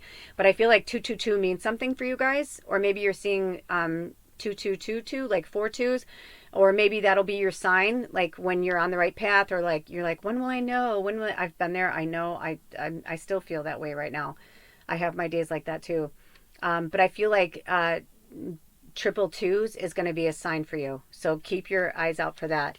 But they're like saying like, what's going to happen? They're like, well, once you do all this, you will be the star. Because you are meant to be this divine oracle. You're meant to be this between the heaven and the earth. Like, we need you now. There is no other time than now, right? And I think it's interesting that the cat is gray. And some of the other pictures, we've had white cats and black cats, but this is a gray cat. So I feel like they're like, right now, it's going to be exactly that. Like, you're in the fray. You live in the fray. You can go into third dimensional. You can go into the fifth dimensional, 12th dimensional. You can go, I feel like a lot of you, you probably have very vivid dreams. You're probably astral traveling. You probably have multiple lives and communities and groups of friends and things where it's like, this group you get this, and this group you get that. And, you know, it may not apply to all of you, but you're not alone. You're not alone, you know, but you are the star. You are the star. And remember that all of us are the star of our own movie. This whole thing is just a big ass movie. That's all it is. You know, and you're the star of your movie, and I'm just this person that you're getting this information from. You know what I mean? Just like I'm the star of my movie, and I'm like, I am a medium, and I have a YouTube channel, and that's my purpose, and blah, blah, blah. But, you know, there's been days where I would cry and be like, why am I not more successful? Why are other people? My readings are just as good. And it's because of divine timing. Right before my phone died, I have been trying. When I started this channel, this was just for my clients who wanted something extra special. I didn't care if it was public or not. But then I realized it was meant to go public. And I remember for the longest time, I had like 67 subscribers. And I thought that was a lot on YouTube. I was like, that's cool. That means there's 67 of my clients, because I only gave it, you know, to whatever, or people that have found me. Then I remember when I was at 250 for the longest time. And I didn't even think about YouTube as being a monetary thing for me. And then when it started to get real and started to get serious, and then I was like, holy shit. And I was like, Spirit, am I supposed to get monetized? And is this like how I'm supposed to make money? What? And then it became like my mission. And it's been my mission. And I could have paid for it 10 times over. I could have paid for advertising. I could have paid the algorithms. I could have paid. People don't get it. Like, there's ways. It's like, you know, I've done this from the grassroots, from the ground up. And I was supposed to. I was meant to, because people weren't ready for me yet. They weren't ready for this medicine. I wasn't ready to give it to you. You know what I mean? And now everything is coming together. And right before my fucking phone died, you know what the last thing I saw? That I had 999 subscribers in 2025, the year of 9. Just like I'll be 54 this year. Just like last year, I turned 53 in an 8 year. I mean, it's like none of these things are accidents. I was born on the 13th, the number of the witch. Like, you know what I mean? Like, none of these things are accidents. They're not. So, you have a purpose. You are the star. And because we did this with all the others, I feel we should do that with this one too. So, hold on. By the way, almost every other time I opened up to almost the exact thing. This one I opened up to temperance. So I feel like that's a little wink wink for my Sagittarius out there. So maybe some of you out there are Sagittarius. Okay, so yes. And when I look at this picture from this book, The Star, this is a different deck because this deck didn't have a book, which is fine because I'm using my Witch's Tarot as drawn to use. But it's really interesting because this looks more like the traditional star card that I'm used to, that it looks more like Aquarius. So, This says the deity associations are the star goddess, Astraea, Venus, Isis, Ishtar, Nuit, and Thoth, or Thoth. The keywords are healing, inspiration, intuition, renewal, hope, peace, wishes granted, astrological magic, wisdom, creativity is flowing. So that's what's showing you right now. Like you want this life, you want like, well, then you have to, it reminds me of, remember that, if those of you who know, those of you who don't, that's okay. But there was a TV show called Fame, not the movie Fame. They had the movie Fame first, and then they made it into a TV show. And I remember every single week I was glued to my TV set to watch it. But every week they had the beginning, right? There was no such thing as like, you couldn't pause it, or it's like you caught it or you didn't. You didn't record it. We didn't have VCRs. That wasn't happening. Only rich people had stuff like that. And anyway, but I remember one of my favorite parts was, I actually loved the introduction. I loved the music. It was like,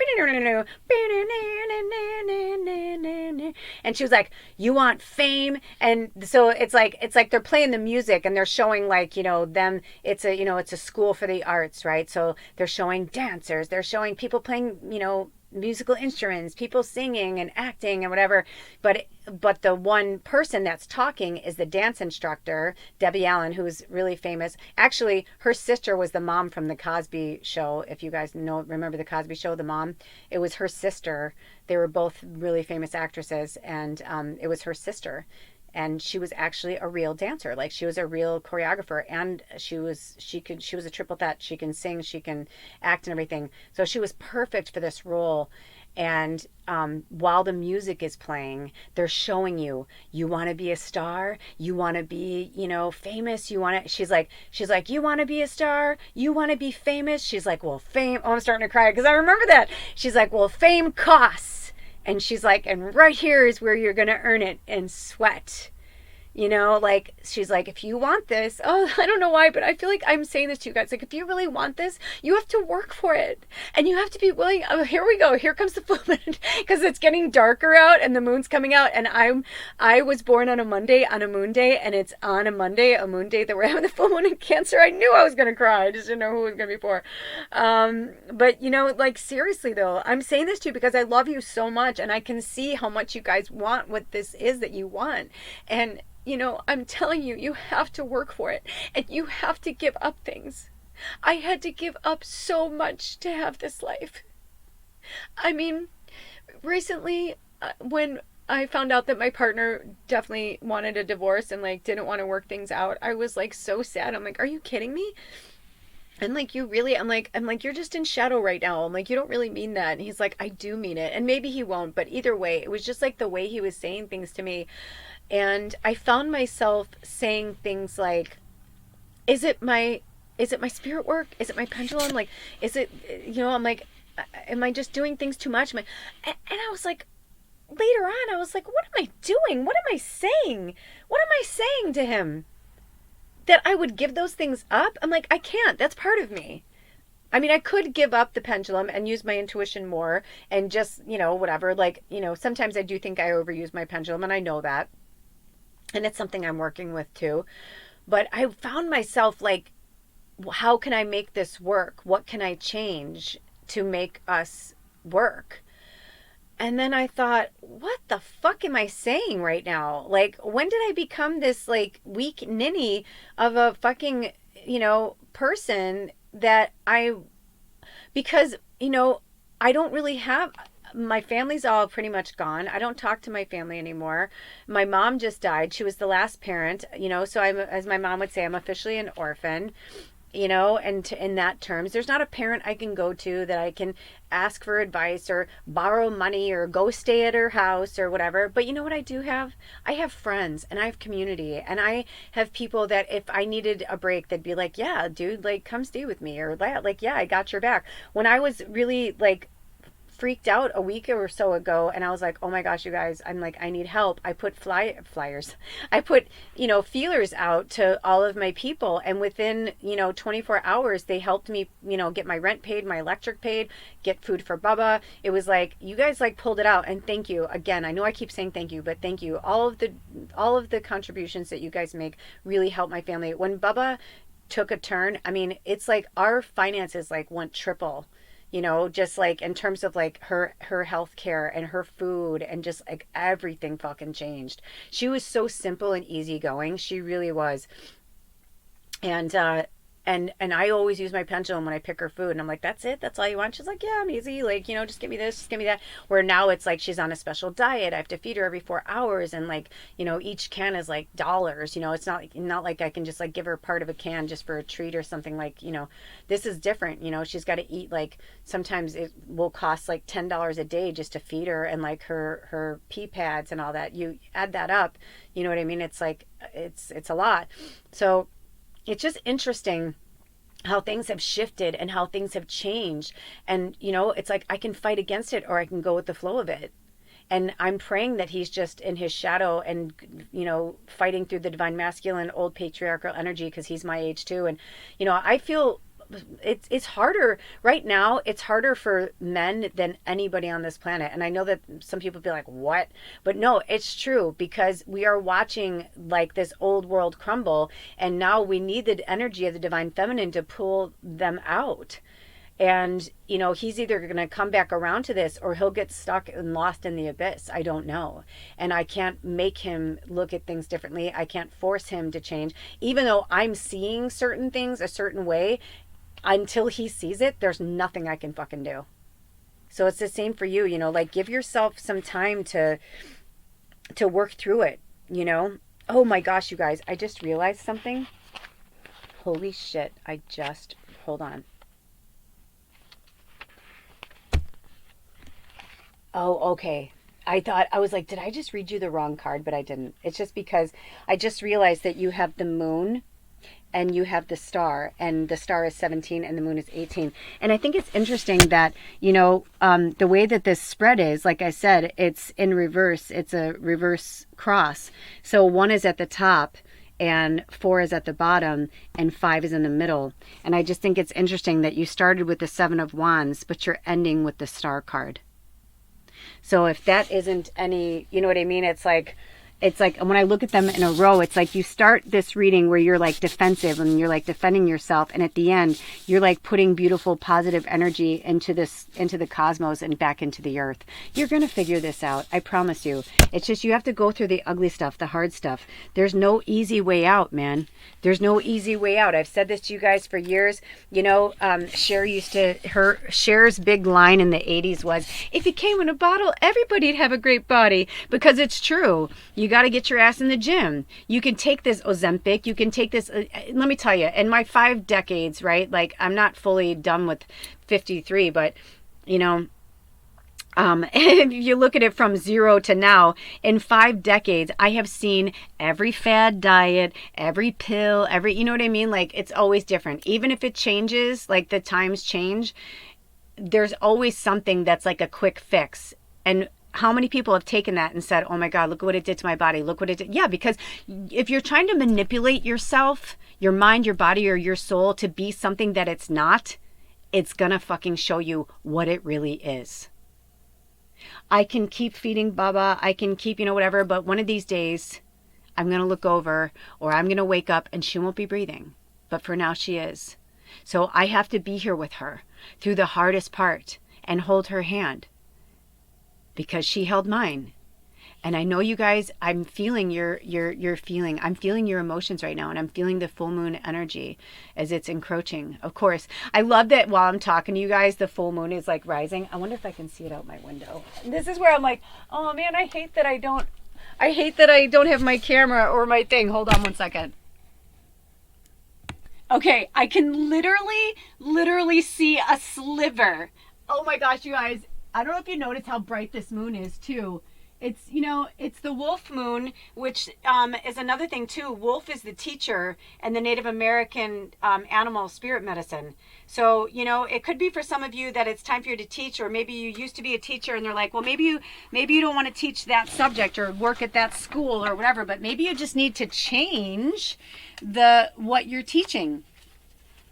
They call it the wolf moon for a reason, because it has a purpose, and it's because this is the moon that is the brightest. Now, it may not be the closest to the earth, but it's so bright. Like, I started noticing it like 3 days ago. I was like, man, it's so light outside. I was like, what the hell? I'm like, it's days away from the moon. I looked outside and I was like, holy shit. It literally looked like somebody was shining a spotlight like into, because where I live at nighttime, it gets really, really dark, and it's sometimes I can't even see my own yard. Like, I can't see anything. It's just trees. But everything was illuminated, and right now it's just gorgeous outside. So let me make sure, are there any more messages? Sometimes I like to look at the cards like one more time. Do we have any more messages for reading 2, Spirit? Nope, but I will say this one is peeking out, and it is, the Ace of Cups. Oh, yay. And aces are all about new beginnings, and cups are about wish fulfillment, you guys. So, you know what? We spoke about that in the other card. So once you get through these obstacles, your wish fulfillment is on the other side. I promise you, I promise you, I promise you. All right, you guys, until next time, take really good care of yourselves and each other. All of my information, if you'd like to work with me one-on-one, or if you'd like to purchase a recorded reading, oh, also, I forgot to say that in the other ones, but I'm doing a new segment on this channel where I'm going to be doing straight up channeling. So if you would like to get a free reading with like a crossed over loved one, or like maybe you're feeling like the ancestors are talking to you, but you're not understanding the message, whatever, I'm going to be offering straight up like channeling. But the reason why it's free is that you'll allow me to, I will record it when we're together, but it'll be like this in a podcast format, unless you want to be seen. If you want to be seen and you want your name on there, we can do like a Zoom or something like that, or we'll figure something out. There's all these like ways we can do it. But if you would like to do that, it would be free. It would be absolutely free for you. And then that way it'll be on the channel. It's for entertainment and education. Not that your life is entertainment, but you know what I mean? Like, some people come to these channels and they don't know anything, and they're naysayers. And the more they watch people having a moment where they're like, holy shit, like, how did you know that? Like, I didn't know, that's when we start opening them up to the other worlds. You know what I mean? So I feel like think Tyler Henry. If you know who Tyler Henry is, it's going to be like that, but I'm going to do my own version. And when I first started as a medium, before I ever used any cards or anything at all, that's what I used to do. I helped people. I would do readings for them, but it was mostly linking people to passed on loved ones. Okay. So, I mean, I've even had people who've had, sadly miscarriages and things like that. And they're like, how did you know? Like, or they lost a baby or whatever. And they're like, and I'm like, well, this child wants to talk to you and explain to you why this happened, So if you wanted anything like that, reach out to me, magicalmedium@gmail.com. It's when you get to the top of my page where it says welcome witches, healers, and deep down believers in magic, click on that. It'll have all of my information that you can reach out to me. Or if you'd like to contribute to this channel, I have an Amazon wish list that has cards and candles and other things. And then I also have a Venmo, and I do have a PayPal. If you have PayPal, I can send you the link, but Spirit had me take it off of there. I don't know why. So anyway, I'll see you next time. I love you so much. Thank you for stopping by. Love you. Bye. Welcome, reading 3. Welcome, reading 3. As I am doing this reading for you, the full moon in Cancer, she hit her pinnacle when I started these readings. She hit her peak. But now that I've been doing these readings and taking little breaks in between and yada, yada, yada, at the end of reading 2, she was just starting to peer over the hill. I could see a sliver of her, and right before I started reading, I looked again and I saw her coming out, and she is so bright. For as small as Lilith is in this January moon, I'll tell you what, she is bright, bright, bright. This wolf moon is bright tonight. So you chose the JOIE du VIVRE. I remember one time when I was trying to remember how to pronounce it, because I did study some French. I kept hearing, I went to the thing on Google where you can like play it, and I kept playing it over and over. So every time I see this deck, that's all I hear is this woman's voice in my head going, JOIE de VIVRE. But it's something like that. I don't know if I'm saying it correctly. But what it translates to is the joy of life. So it's the Joy of Life Tarot. And we are talking about what we need to release in this full moon energy. And I was called to use my tarot book, which I haven't used in a really long time. Let me get my bookmark. My bookmark. I have not been called to do a reading out of this book in so long. And just so you know, it's a 5-card spread. And it's the old, like the kind of Celtic cross version, except for it's in reverse. So it's like 1 is at the top and 4 is at the bottom and 5 is in the middle, right? So it's like 1, then reverse 2, hop across to 3, down 4, and up to 5 in the middle. So we are going to be putting this together. Each card is going to represent a question. So when we're asking, the actual name, the actual name of the spread is called Naming the Problem. So what we're basically wanting to know is, what is the problem subject? Like, what is the wall? Like, what is stopping you? Like, what is it that you need to release? And like, is there something that's stopping you?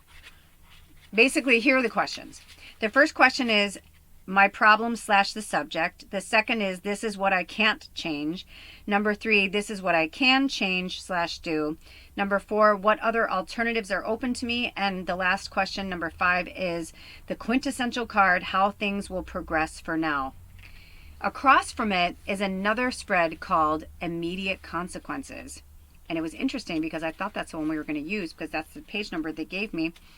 And they could have easily said 87 instead of 86, because our one is on 87. But they said no, and I realized it's because what they're trying to show us is, if we don't let go of these things that are going to come up in the reading, you may know already, maybe you just need a confirmation. They're saying if not, it's going to lead to immediate consequences. And I know that's tough to hear, because people don't want to hear things like that. Like, oh, what does that mean? What does that mean? I'm scared. Or, like, what consequences? But it's like, no, it just means like, I use this as an analogy, and the other one I'll use it again. It's like, you may get your dream apartment, and it may be awesome and wonderful, and you love it, and you're like, oh my gosh, it's so cute, and it's got this little thing, and I love this and this, blah, blah, blah. But you start getting sick, and you don't know why you're sick, and you don't know why you don't feel good, but something is wrong. And you're like, what is that? What is that? Then you get a letter from your landlord, come to find out that there is an asbestos problem in the building, and everybody has to move out. They're going to tear down the building. It's a vintage building or something like that. I'm just putting an example out there.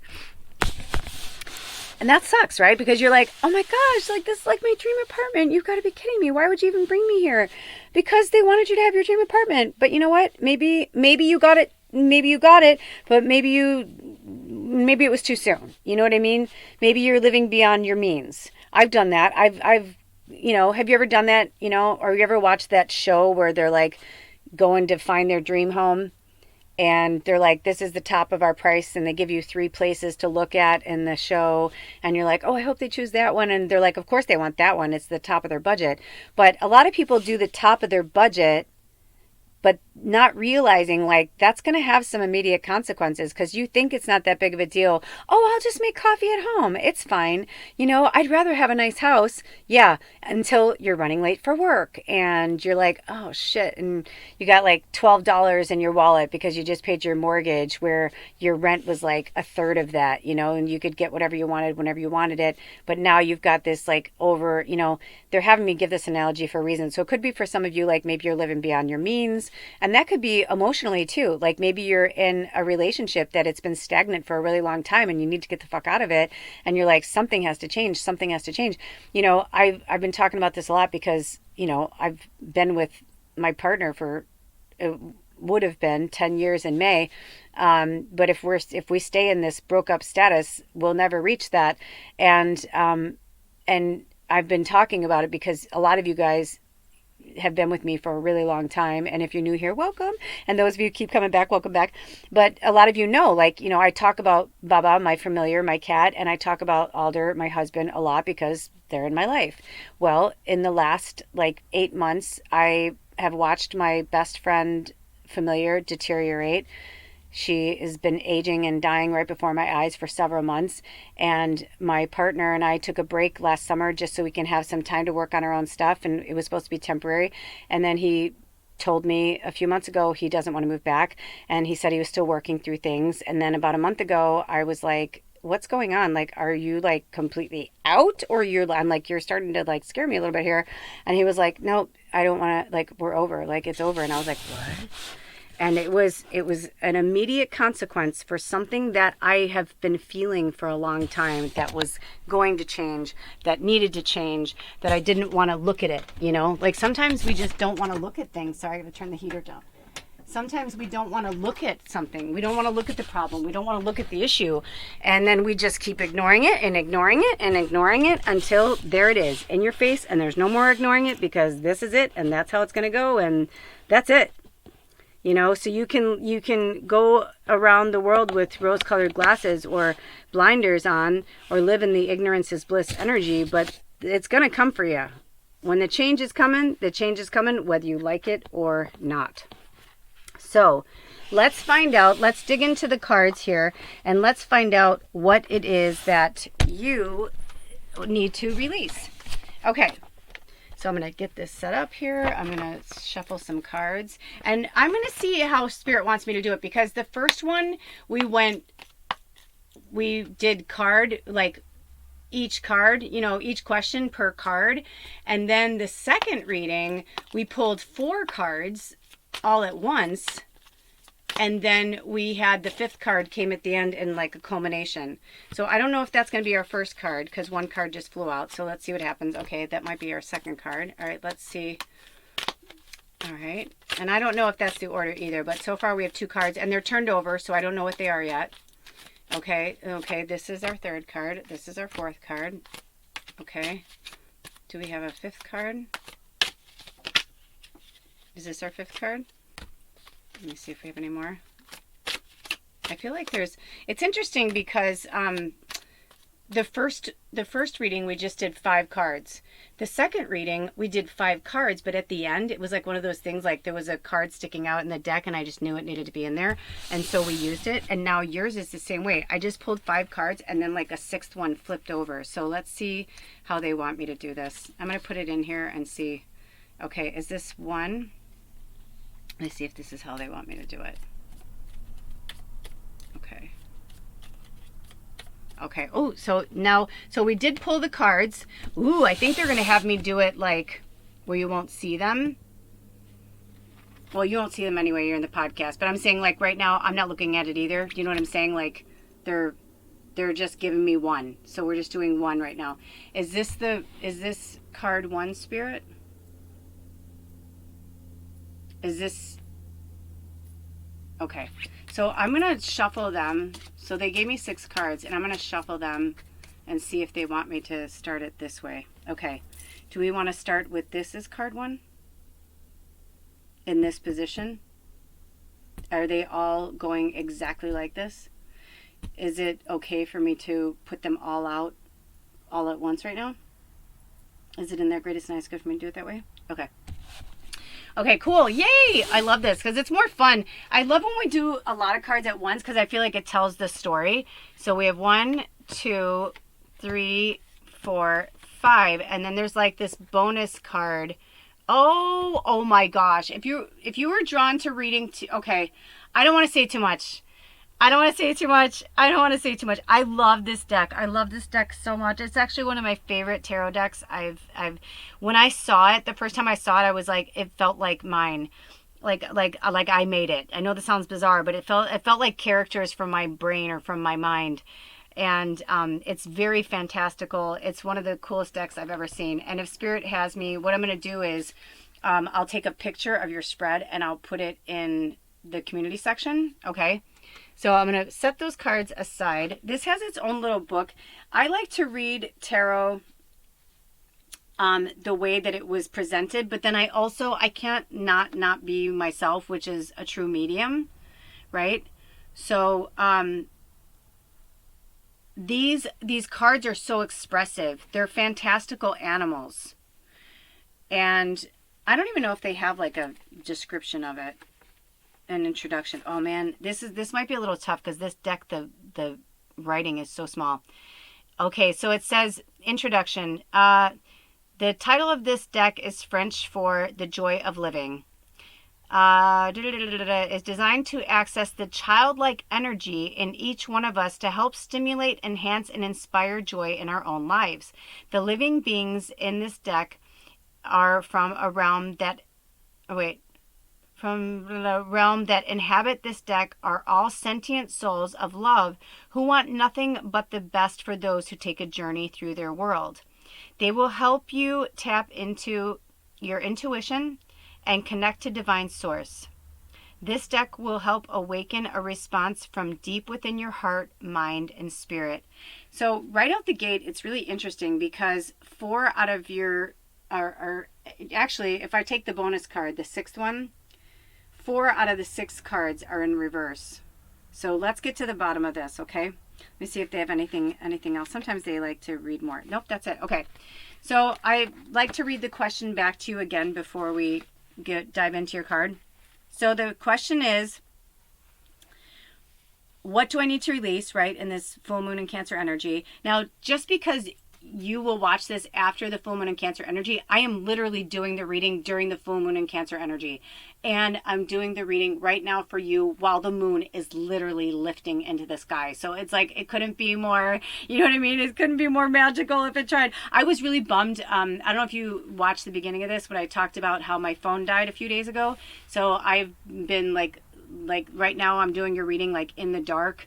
By a flashlight. I have a few candles, but not enough to really illuminate in here. But the moon is so bright. I'm actually tempted to, you know what I'm going to do? I'm not tempted. I'm going to do it. I'm going to do it. I'm going to take down my drape so that the moon energy can come in. I almost didn't want to just because it's been so beautiful here. And then all of a sudden, like, it dipped down and got really cold. We went from having like during the day 45 to 50 degrees. It hasn't been too bad, to overnight maybe like 41, 42, where now it's going to be like in the 20s overnight and like it, you know, or low 30s. So I almost didn't want to take this off just because it's so cold in here, but the moon is so majestic, and I cannot believe I don't have my camera. Like, I cannot believe I don't have my camera. It's like making me want to cry right now, but that's okay. So let's see. So your first card is what do I need to release, basically? Like, what is stopping me from, because this isn't just about release. I feel like they're really pushing us to release the past. We spoke about this in the group session at the beginning of this, and then in the last 2 readings we've really been like talking about this subject. It's really about like what you need to let go of in like the recent, I feel like it's the recent past, but of course it's going to be different for everybody, especially because with your deck we're working with the inner child, so there's obviously some really heavy stuff that we need to work through. So you pulled for the first one, what's the problem, like what's the situation? 4 of Cups in reverse. And you know, looking at this card before I even read it, it has a lot of interesting things going on. There's so many different creatures, but it's obviously it's cups, so it's water, right? Water energy. But this creature is it almost looks like they don't love themselves, like they don't like themselves, like they almost feel, it feels really sad when I look at this card. And when they're staring at water, but actually what's interesting is that they don't see a reflection of themselves. All they see is a heart. And I feel like there's something to be said about that. Okay, so let's go to the meaning and see what they have to say.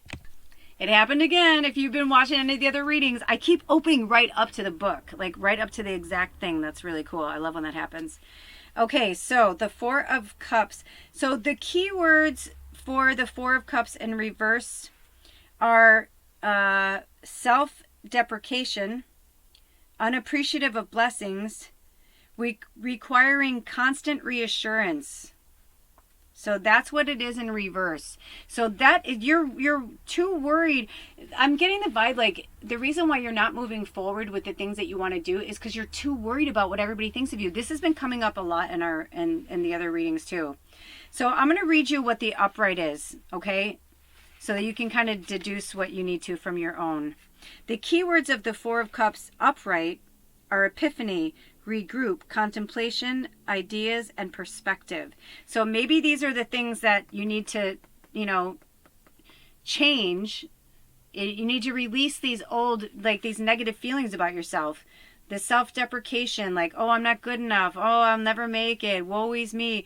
Not seeing the blessings. I feel like you're looking at the things that you don't have as opposed to the things that you do have. And that's what I just saw your angel number is 257. So if you want to work with angel number 257, also when you add them together, it's the number 13, which is really interesting. So it could be, very witchy.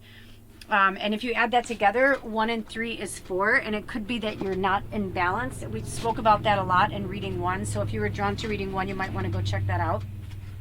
Okay, so it says,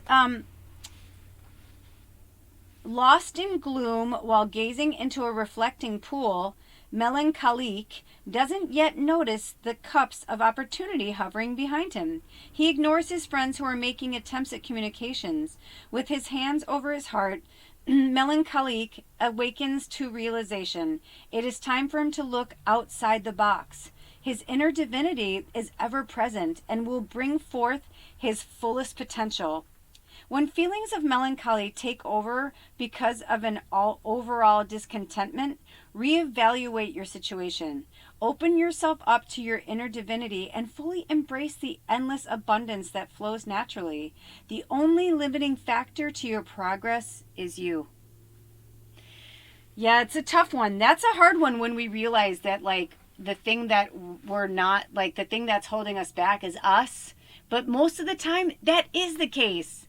You see that in movies, TV shows, whatever. They're like, and all the time, the only thing holding me back was me. Like if I had just done this, if I had just done that. But it's a lot easier to play the victim and say, oh, I can't do that because blah, blah, blah. And, oh, I can't do this because this and that. Oh, I'm not going to change because, this is who I am. It's like, but is that who you are, or is that who you're telling yourself that you are?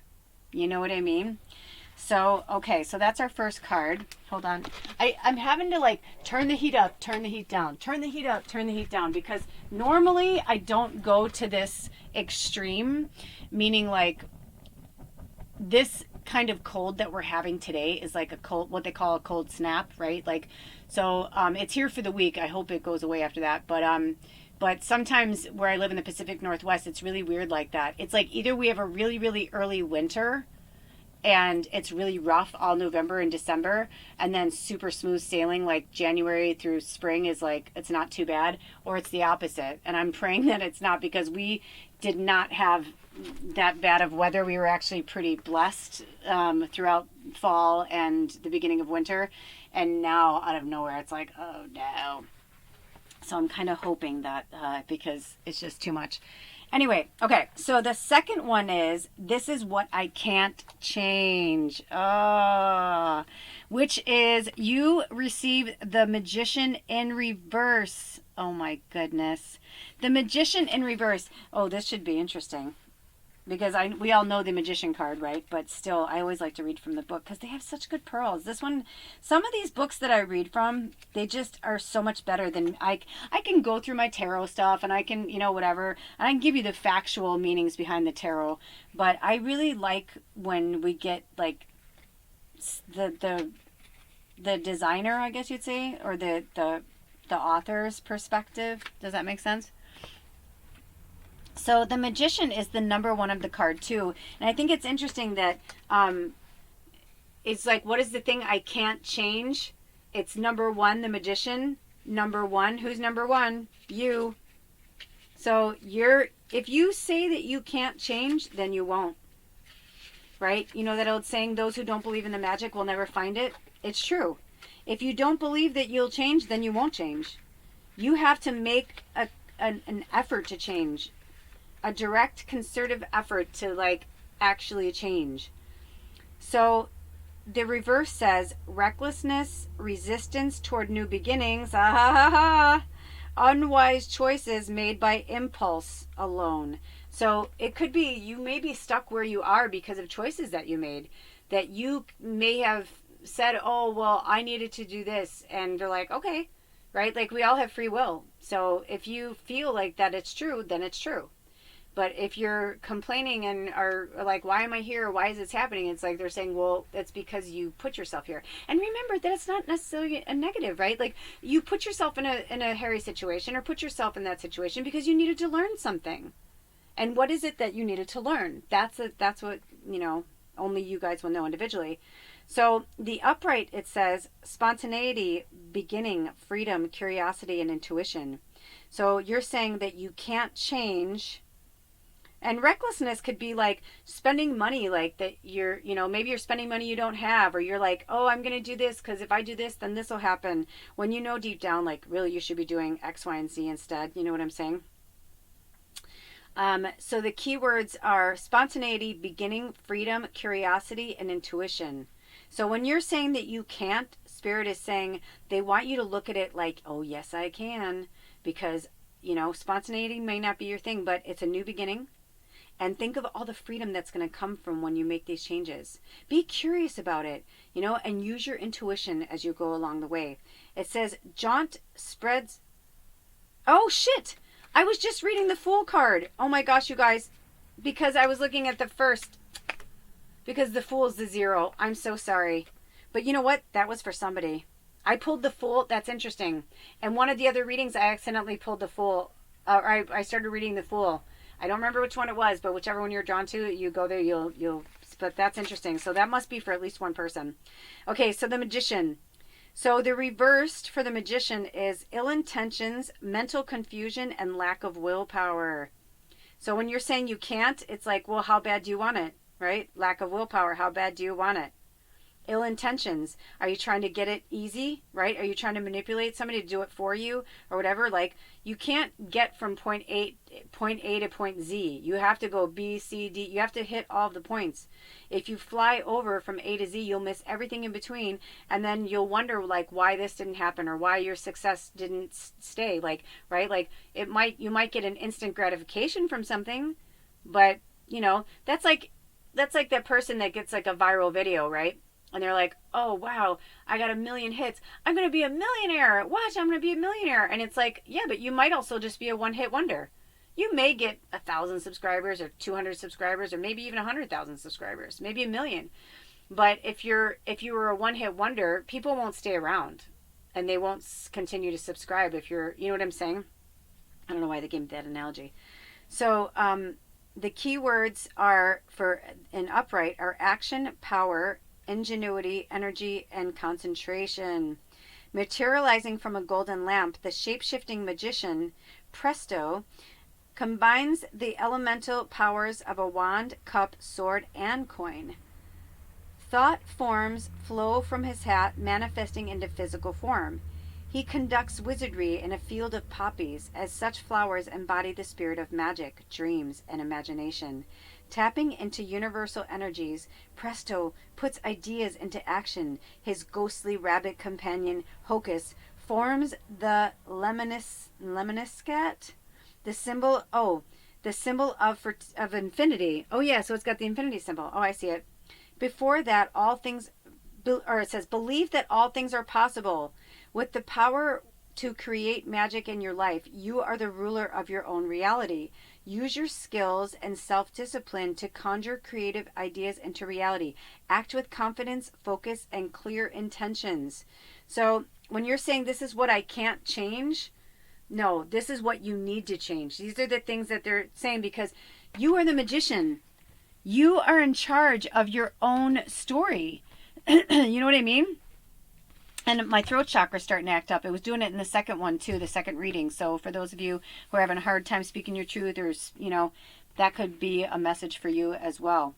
So the next question is, this is what I can change, or what I'm willing to change and what I'm willing to do.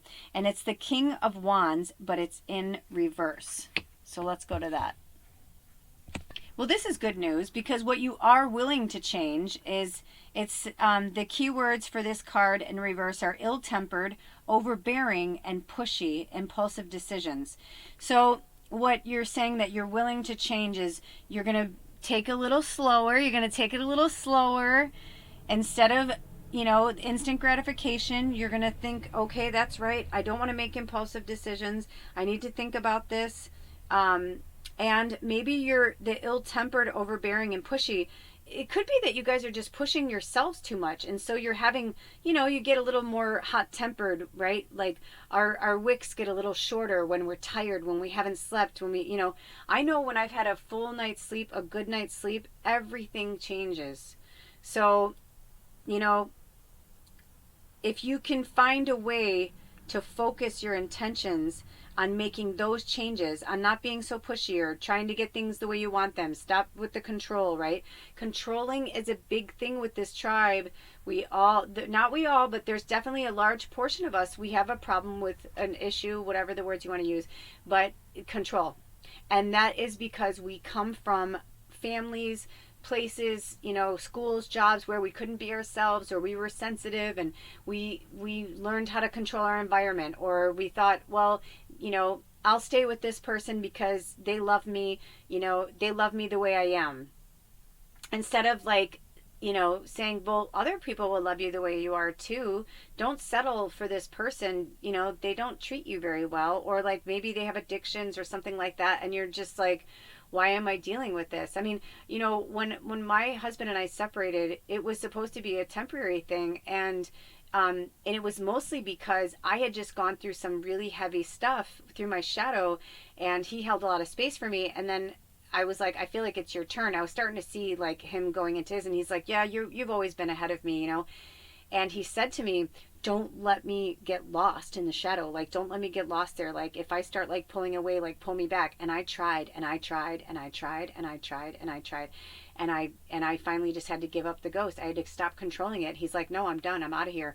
So he's either going to really turn around or, and come out of the shadow, or this is who he really believes this is who he is. And if this is who he believes he is, how can I change that? I can't. There's nothing I can do. Even though I've put the mirror in front of him and shown him, I'm like, this isn't who you are, dude. This is an old version of you. It's because they're still doing the things that they do now and eating healthy and whatever, they're not seeing what I see. And it's been really hard for me, because I'm like, my heart gets ripped out of my chest and smushed on the floor over and over, to the point where I was like, I can't see him anymore. I can't even talk to him or be around him, or I'm like, I need to, I was like, no, I'm done. Then my phone breaks, and now I'm like, oh my gosh, I need their help. I'm going to have to see them, and whether I want to or not, this is part of my soul contract. I signed on to help them through this, just like they helped me through it. And, I can't make it move any faster than I want it to move. As much as I want Bubba to go, not that I'm I want her to die, but it's hard to watch her suffer and go through these changes. She's in kitty hospice. There's nothing I can do until she's ready to cross over, or I could take her to the vet and put her down, but that's not what she wants. And I'm not gonna, you know what I mean? This whole process has taught me so much about control, and also about endings and new beginnings. And it's really hard to let go of things, but it's time for you to let go. So I just heard, let yourself be inspired by the King's innovation and bold creativity by setting the day and making the most of opportunities. Seizing the day and making the most of opportunities. Go forth with confidence as you command your efforts towards your goals. Be not concerned with what others think. Make a splash and lead the way. Yes, the fact that you have leader in there, it's this is, the King of Wands. Wands are all about taking action. This is it, and it's in reverse. It's and you know what else I'm hearing? You may not be ready to take action yet, but when you're ready, you need to pull this King of Wands out. In this particular card, it's a lion. It's this cool creature riding a lion that has these. I'll have to take pictures of these and put them in the community section for you, because they're just too magical to pass up. But they wanted me to do this reading in this format so people start concentrating more instead of, sometimes you get lost in the reading or you're just looking at the cards and you're not paying attention. But they're like, no, they want you to visualize it yourself. But in this card, this creature is riding another creature that kind of is reminiscent of a lion, but it's a lion with wings like a dragonfly, or like something like that, like not a butterfly, more like a dragonfly.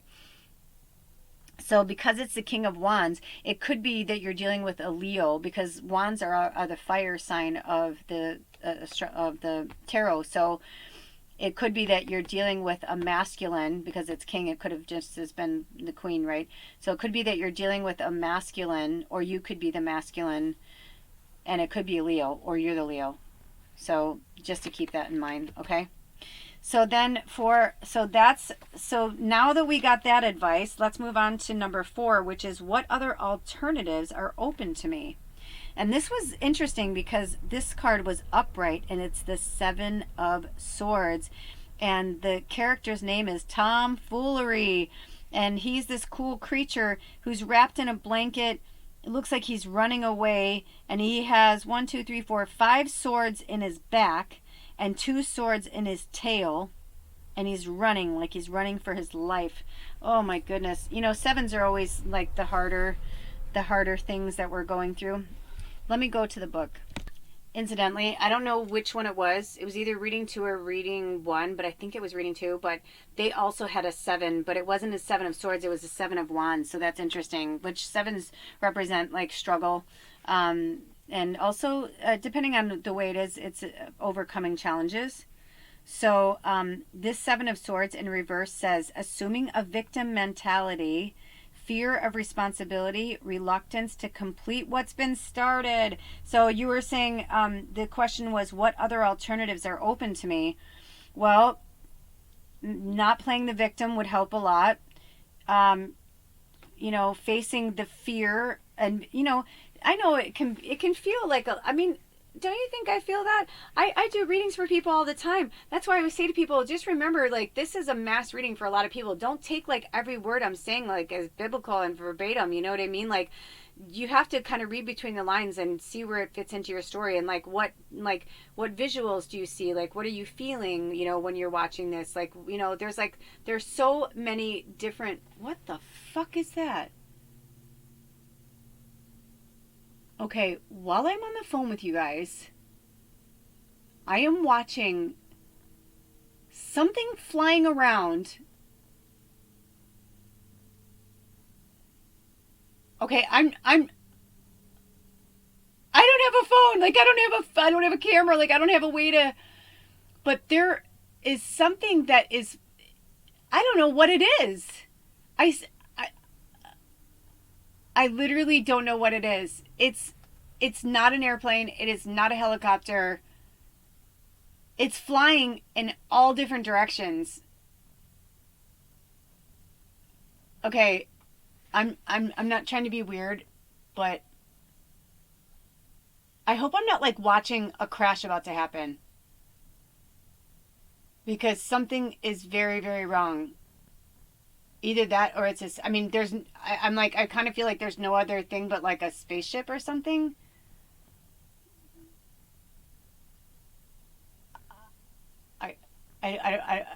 Words fail me. Words are failing me right now. The only thing I could think of is that there's clouds and the lights are going in and out and it's just looking like that to me, but I don't see any fucking clouds in the sky. All right, I don't know what that is. Maybe it's some type of like weather beacon something. I'm keeping watching it, and I'm like, I don't know if you're on the edge of your seat, but I'm keeping watching it because I'm like, it's something that the way it's going that I'm like, is this about to fall out of the fucking sky in front of my eyes and I'm going to hear about it on the news? So either it's some type of drone or I don't know what it is, but it's not an airplane. It's got red lights and they're kind of flashing, and it's not, I don't think it's a the only thing that a helicopter could kind of do those things, but it looked like a helicopter was doing that. It was about to crash. Do you know what I'm saying? I'm so sorry to deter from your reading. That was a fucking trip. Because I don't usually, when it's this dark out, I shut my drapes and everything. So, like, and all I could see in the sky was that. That's why I was like, what is going on? I'm going to have to investigate that after I'm done with your reading, because that's kind of tripping me out right now. Okay, sorry. I'm so sorry. What is going on? This world is so crazy right now. Okay, so getting back to this. Okay, so reluctance to complete what's been started. So it's saying, what other alternatives are open to me? It sounds like you got to keep moving forward. You have to finish what you started. And only you will know, each individual, you know, from the beginning of this reading and moving forward, like what is popping up in your mind. Is it a person, a place, a thing, a situation? Whatever that is, that's like, this is your medicine. This is your story. So that's super, super, super, super interesting.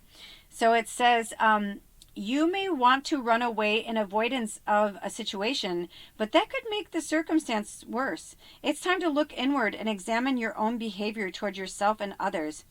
Exercise caution and identify your true allies. So the keywords upright are caution, impulsiveness, irrational, dishonesty, and diplomacy. So yeah, there's definitely something in the underbelly there, because that card's coming under what other alternatives are open to me, and it sounds like they're saying like there are none. Like you know, like if you stay in victim mentality, then you will be a victim. If you stay in fear of taking charge and being the leader that you're supposed to be, because you're like, I'm afraid of responsibility. Well, you can't be afraid of responsibility. It's part of life. Like, we all have responsibility. We all have things that we have to do and take care of. So, you know, it's just time for you to it's just time for that one to hit it head on. Okay, and then the last question is the quintessential card, how things will progress for now. And you got the 10 of Cups, but in reverse. Interesting. The 10 of Cups in reverse. Hold on. Okay. Also, it's so annoying because that whatever it was, it went out of my eyesight or out of my eye line. I mean, I would think if it was a crash that I would hear it. I mean, it was pretty far away, but I would think where I live, like, there's like water and land. Like, I feel like I don't know, maybe I just feel like I would know if something was going to happen. The reason why I'm acting like this is one time I was watching something like that. I was watching this plane and I was like, oh my God, pull up, pull up, pull up. I swear to God, this guy was like so close to driving into the mountain. And I was like, oh my God, am I watching somebody about to kill themselves? I'm like, what is happening? And then he like pulled up and I was like, oh, is he just like some adrenaline junkie? You know what I mean? Where I was like, dude, I'm like, what about the people on the ground that just saw you do that? I was like, that was so fucking scary. That's why I thought it was like something like that, where I was like, am I going to see this crash in front of me? Okay. So, how things will progress for now. So it says loss of friendship, quarrels, and becoming antisocial. So moving forward, in order for you to live the life that you want to live, in order for you to, like, you know, do the things that you want to do, you're gonna have to lose some people. You're gonna probably have some fights. You may seem antisocial to people for a while, and you know that leads to a lot of times. I'm looking at the moon. A lot of times it's, you know, people who are, you know, instead of just telling people I can't be friends with you anymore, like, you know, you avoid going out with them, or you're avoiding their phone calls, or they're like, didn't you get my text? And you're like, yeah, but you know, blah, blah, blah. I'm getting like a lot of that. That's what it feels like. I just feel like a lot of you, like, you know what you need to do, like, you know what you need to release in this full moon to move forward and live your best life. But it's just like the uncomfortable energy of having to do it, which we all have been there, right? Like, we have all been there. And this says, with the blossoming of long-lasting happiness in love and spiritual matters, things are unfolding as they should be. Maintain your sense of fulfillment by sharing what you've learned with others. What do I just sing? Teacher, as the wolf moon, the teacher. This came up in the end of reading too as well. And also being a leader. So stop hiding in the shadows. You're a fucking leader. You are a leader. And I really believe the reason why my channel has also progressed so slowly is because this channel is a bunch of, like, we're all similar. We have very similar gifts. We're really powerful. We were put here, you know, we're all different ages, different backgrounds, different countries, you know, different everything. We've got, divine masculine, feminine. We have quote unquote men, women. We have all different people in this tribe. So many. We have mostly women in this tribe, but we also have a lot of men in this tribe too. In fact, a lot of my readings, when I do the shorts, it's like a lot of times it's mostly men, which when I'm in them, I get it, right? Because it's like they see a girl, whatever. But so there's definitely something going on with that. So you may want to look a little bit deeper and a little bit further into that and what that means to you and your story. But the upright is, the Ten of Cups is normally like the card you want. It's like ta ta da da, like all like wish fulfillment, dreams. I mean, it says here harmony, abundance, community, elation, achievement, right? So like it's another thing trying to tell you like this is what you need to do in order to be, the person who you're meant to be. So you're now that is your 5-card spread, right? But another card came out, and you know what it was? The Ace of Cups. And at the end of reading 2, they also got a bonus card for the Ace of Cups. So again, you may want to go and look at that. But in your reading, I think it's interesting that you start with the 4 of Cups and you end with the Ace of Cups. And then you also had the 2 of Cups. Wait, did we read the 5th card? Hold on. Why do I feel lost? Did I go backwards? Sorry, you guys. Did I go? Oh, no, I think I fucked up. What were we just reading? Oh, I thought this was the 10 of Cups. Oh, it is. Okay, sorry. No, we did read the right one. Sorry, it's got 2 bunnies on the front, and it's dark in here. And when I looked down, I thought it said 2 of Cups. And I'm like, did I just read them? I'm like, did I just give them the wrong medicine? But no, it was right. It was right. Anyway, I just think it's interesting that both readings at the very end got the Ace of Cups, which the Ace of Cups is all about new beginnings. And it's like another, like one of the best cards to get, and cups represent love. So, it's about, in this picture, it's a woman and she's holding this cup, or she's a female creature. I don't know what she is, but, underneath her is the life spiral, and all of the, like, she's basically like on a life spiral. Have you guys ever seen ferns when a new leaf is coming in? It looks like something out of Willy Wonka. It kind of looks like a life spiral, and as the new fern leaf unravels, it looks like the life spiral. Well, that's what she's standing on. Her and a bunch of these cool, like, they look like lovebirds, and they're standing on these like ferns that are still coiled up, but it's over water. Like, she's safe. And she is holding up this beautiful chalice, and there's a key at the top. And those of you who are drawn to reading 1, there was a whole thing about keys in that too. So if you were drawn to reading 1, you might want to go check that out.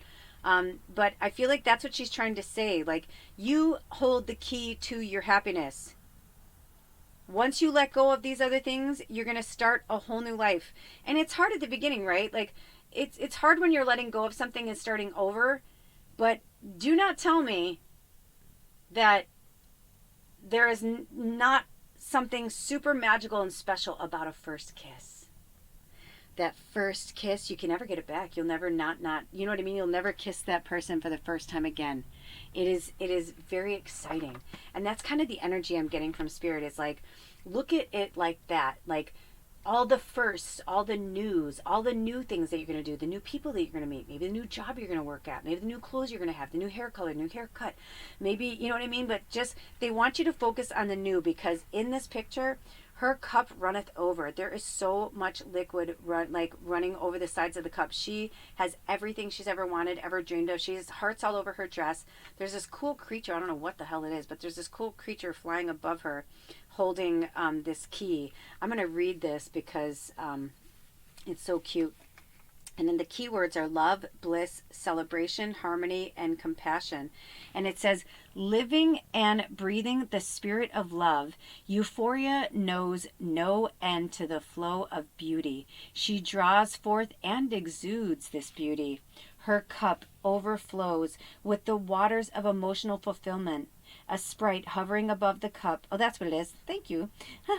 A sprite hovering above the cup holds the key to the heart, and pink doves offer her love berries. Oh, they were love birds. or they were doves. So it says, magnetize spiritual knowledge by becoming more open and receptive, and let your heart light shine. A spiritual awakening will take place as the beginning of new desires and emotions emerge. Trust your inner voice. Your caring nature will enhance psychic awareness. Listen to messages from within. And the reverse is emotional blocks, unreasonable demands, and disappointment. So I feel like for some of you, you're having an emotional block because you don't want to let go of, right? Like you're like, I don't want to let go of this thing. Even when it's painful. Have you ever seen the movie Room? If you haven't, I highly suggest you rent it. It's like one of the like weirdest but most beautiful movies I've ever seen. And weird meaning like just bizarre weird, like kind of like, what? And it's based on a young woman who's kidnapped when she is a teenage girl, or maybe even younger. I think she may be like 12 or 13. I don't know, but she's pretty young when she's kidnapped. And her kidnapper has kept her in, I don't want to say where she is or whatever. I don't want to give it away because it's like, it's so good and the ending is so good. But she is kept in this room and she has nothing to the outside world but like what he gives her. And I don't even remember what it is. I don't know if he just shows her the same movies or TV shows or whatever, but like he treats her like she's his wife, which is gross. And she ends up like, I don't want to say too much, but anyway, she ends up having a whole world that happens to her in this room. And that's all she knows for years. For so many years that when she's released, like she doesn't even know how to like function in the outside world. Because at this point, like almost half of her life, she has been locked in this room and kept as his faux wife, sex slave. Like, it's so perverse and crazy, but she like he talks to her like they're friends and whatever. And it's like, but he's the only person that she's talked to until, and then I'll leave it there because I don't want to give it away if you haven't seen the movie. But that's kind of like what I feel it is, right? Like sometimes we can lock ourselves away in a situation, a job, a place, a relationship, a home, anything, a family, and say like, this is what it is. Even though the outside world exists, even though it's there, it's like if you don't acknowledge that it's there, right? Like those who don't believe in the magic will never find it. So if you don't acknowledge the magic and you don't acknowledge the changes as positive and good, then they're going to feel roughshod and they're going to feel awful. And you think about this. Like, here's my thing. I'll just use my own experience. I love Alder with everything I am. I believe he is my Bashert. I believe he is like the one for me. I really do. I believe he is in shadow and that he's going to come out of this and we're going to be fine. However, for all I know, the last almost decade, he has been pretending to be this. Maybe he's been trying to be this person that I think he is. And maybe he's not going to be that person, or maybe he will never be that person with me. And even though I feel that way about him, I felt that way about a lot of men before him. I've been engaged, 5 times, lived with 5 guys, married twice. So, all of those relationships, I thought that was the one. I thought they were the one. But there could be somebody out there for him and somebody out there for me that's even better than what we have. Because what we have in some ways is so beautiful, but what we have in other ways is really awful and abusive and horrible on both sides. So until we both change, like really change who we are and give up the ghost, so to speak, of this old, outdated version of ourselves, these versions that are our parents, our friends, our teachers, that have molded us into these versions that aren't really who we are, until we let go of that, we'll never know like who we really are. You know what I mean? So those are your messages. Do we have any more messages for reading 3 before we exit, Spirit? Anything else? Nope, that's it. All right, you guys. I hope these messages helped you in any way. Thank you so much for being a part of this group, this story, this tribe. I mean, we have been working hard for a long time. And if you're new here, you've been working hard too, but just in your own way, right? Like I know that you've been working hard in your own way. So take all of everything that you've learned, everything that you know, if you found yourself here, you're ahead of the curve. You're ahead of the game. You know what I mean? Like most likely you already know certain things or like do readings or whatever. But if not, if you're brand new and you're just coming into your gifts, you're just an old wise wizard, and don't allow your, you know what I mean? Like don't allow like other people's opinions and things like that like distract you from your mission and your purpose and why you're really here and who you really are. Okay? All of my information is in my About section at the top of my channel where it says Welcome Witches, Healers, and Deep Down Believers in Magic. Click on that. It's got all my information. If you'd like to work with me one-on-one, you can email me, magicalmedium@gmail.com.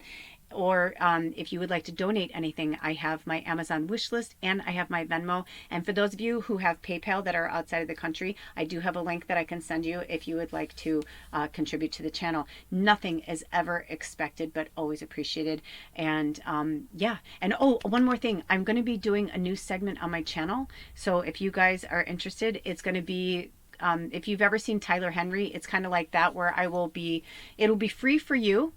If you would like to speak with a crossed over loved one, someone who has passed, and you would like to talk to them, I do channeling without cards and things like that. I just do straight up channeling. And if you would like to do that, the exchange of energy would be free for you, for me to put it on my channel, because it really does help educate people further into what we're doing here, and also to let people know that there is something more on the other side, and that there are people like us that can help and connect, so that we know that there's something beyond here.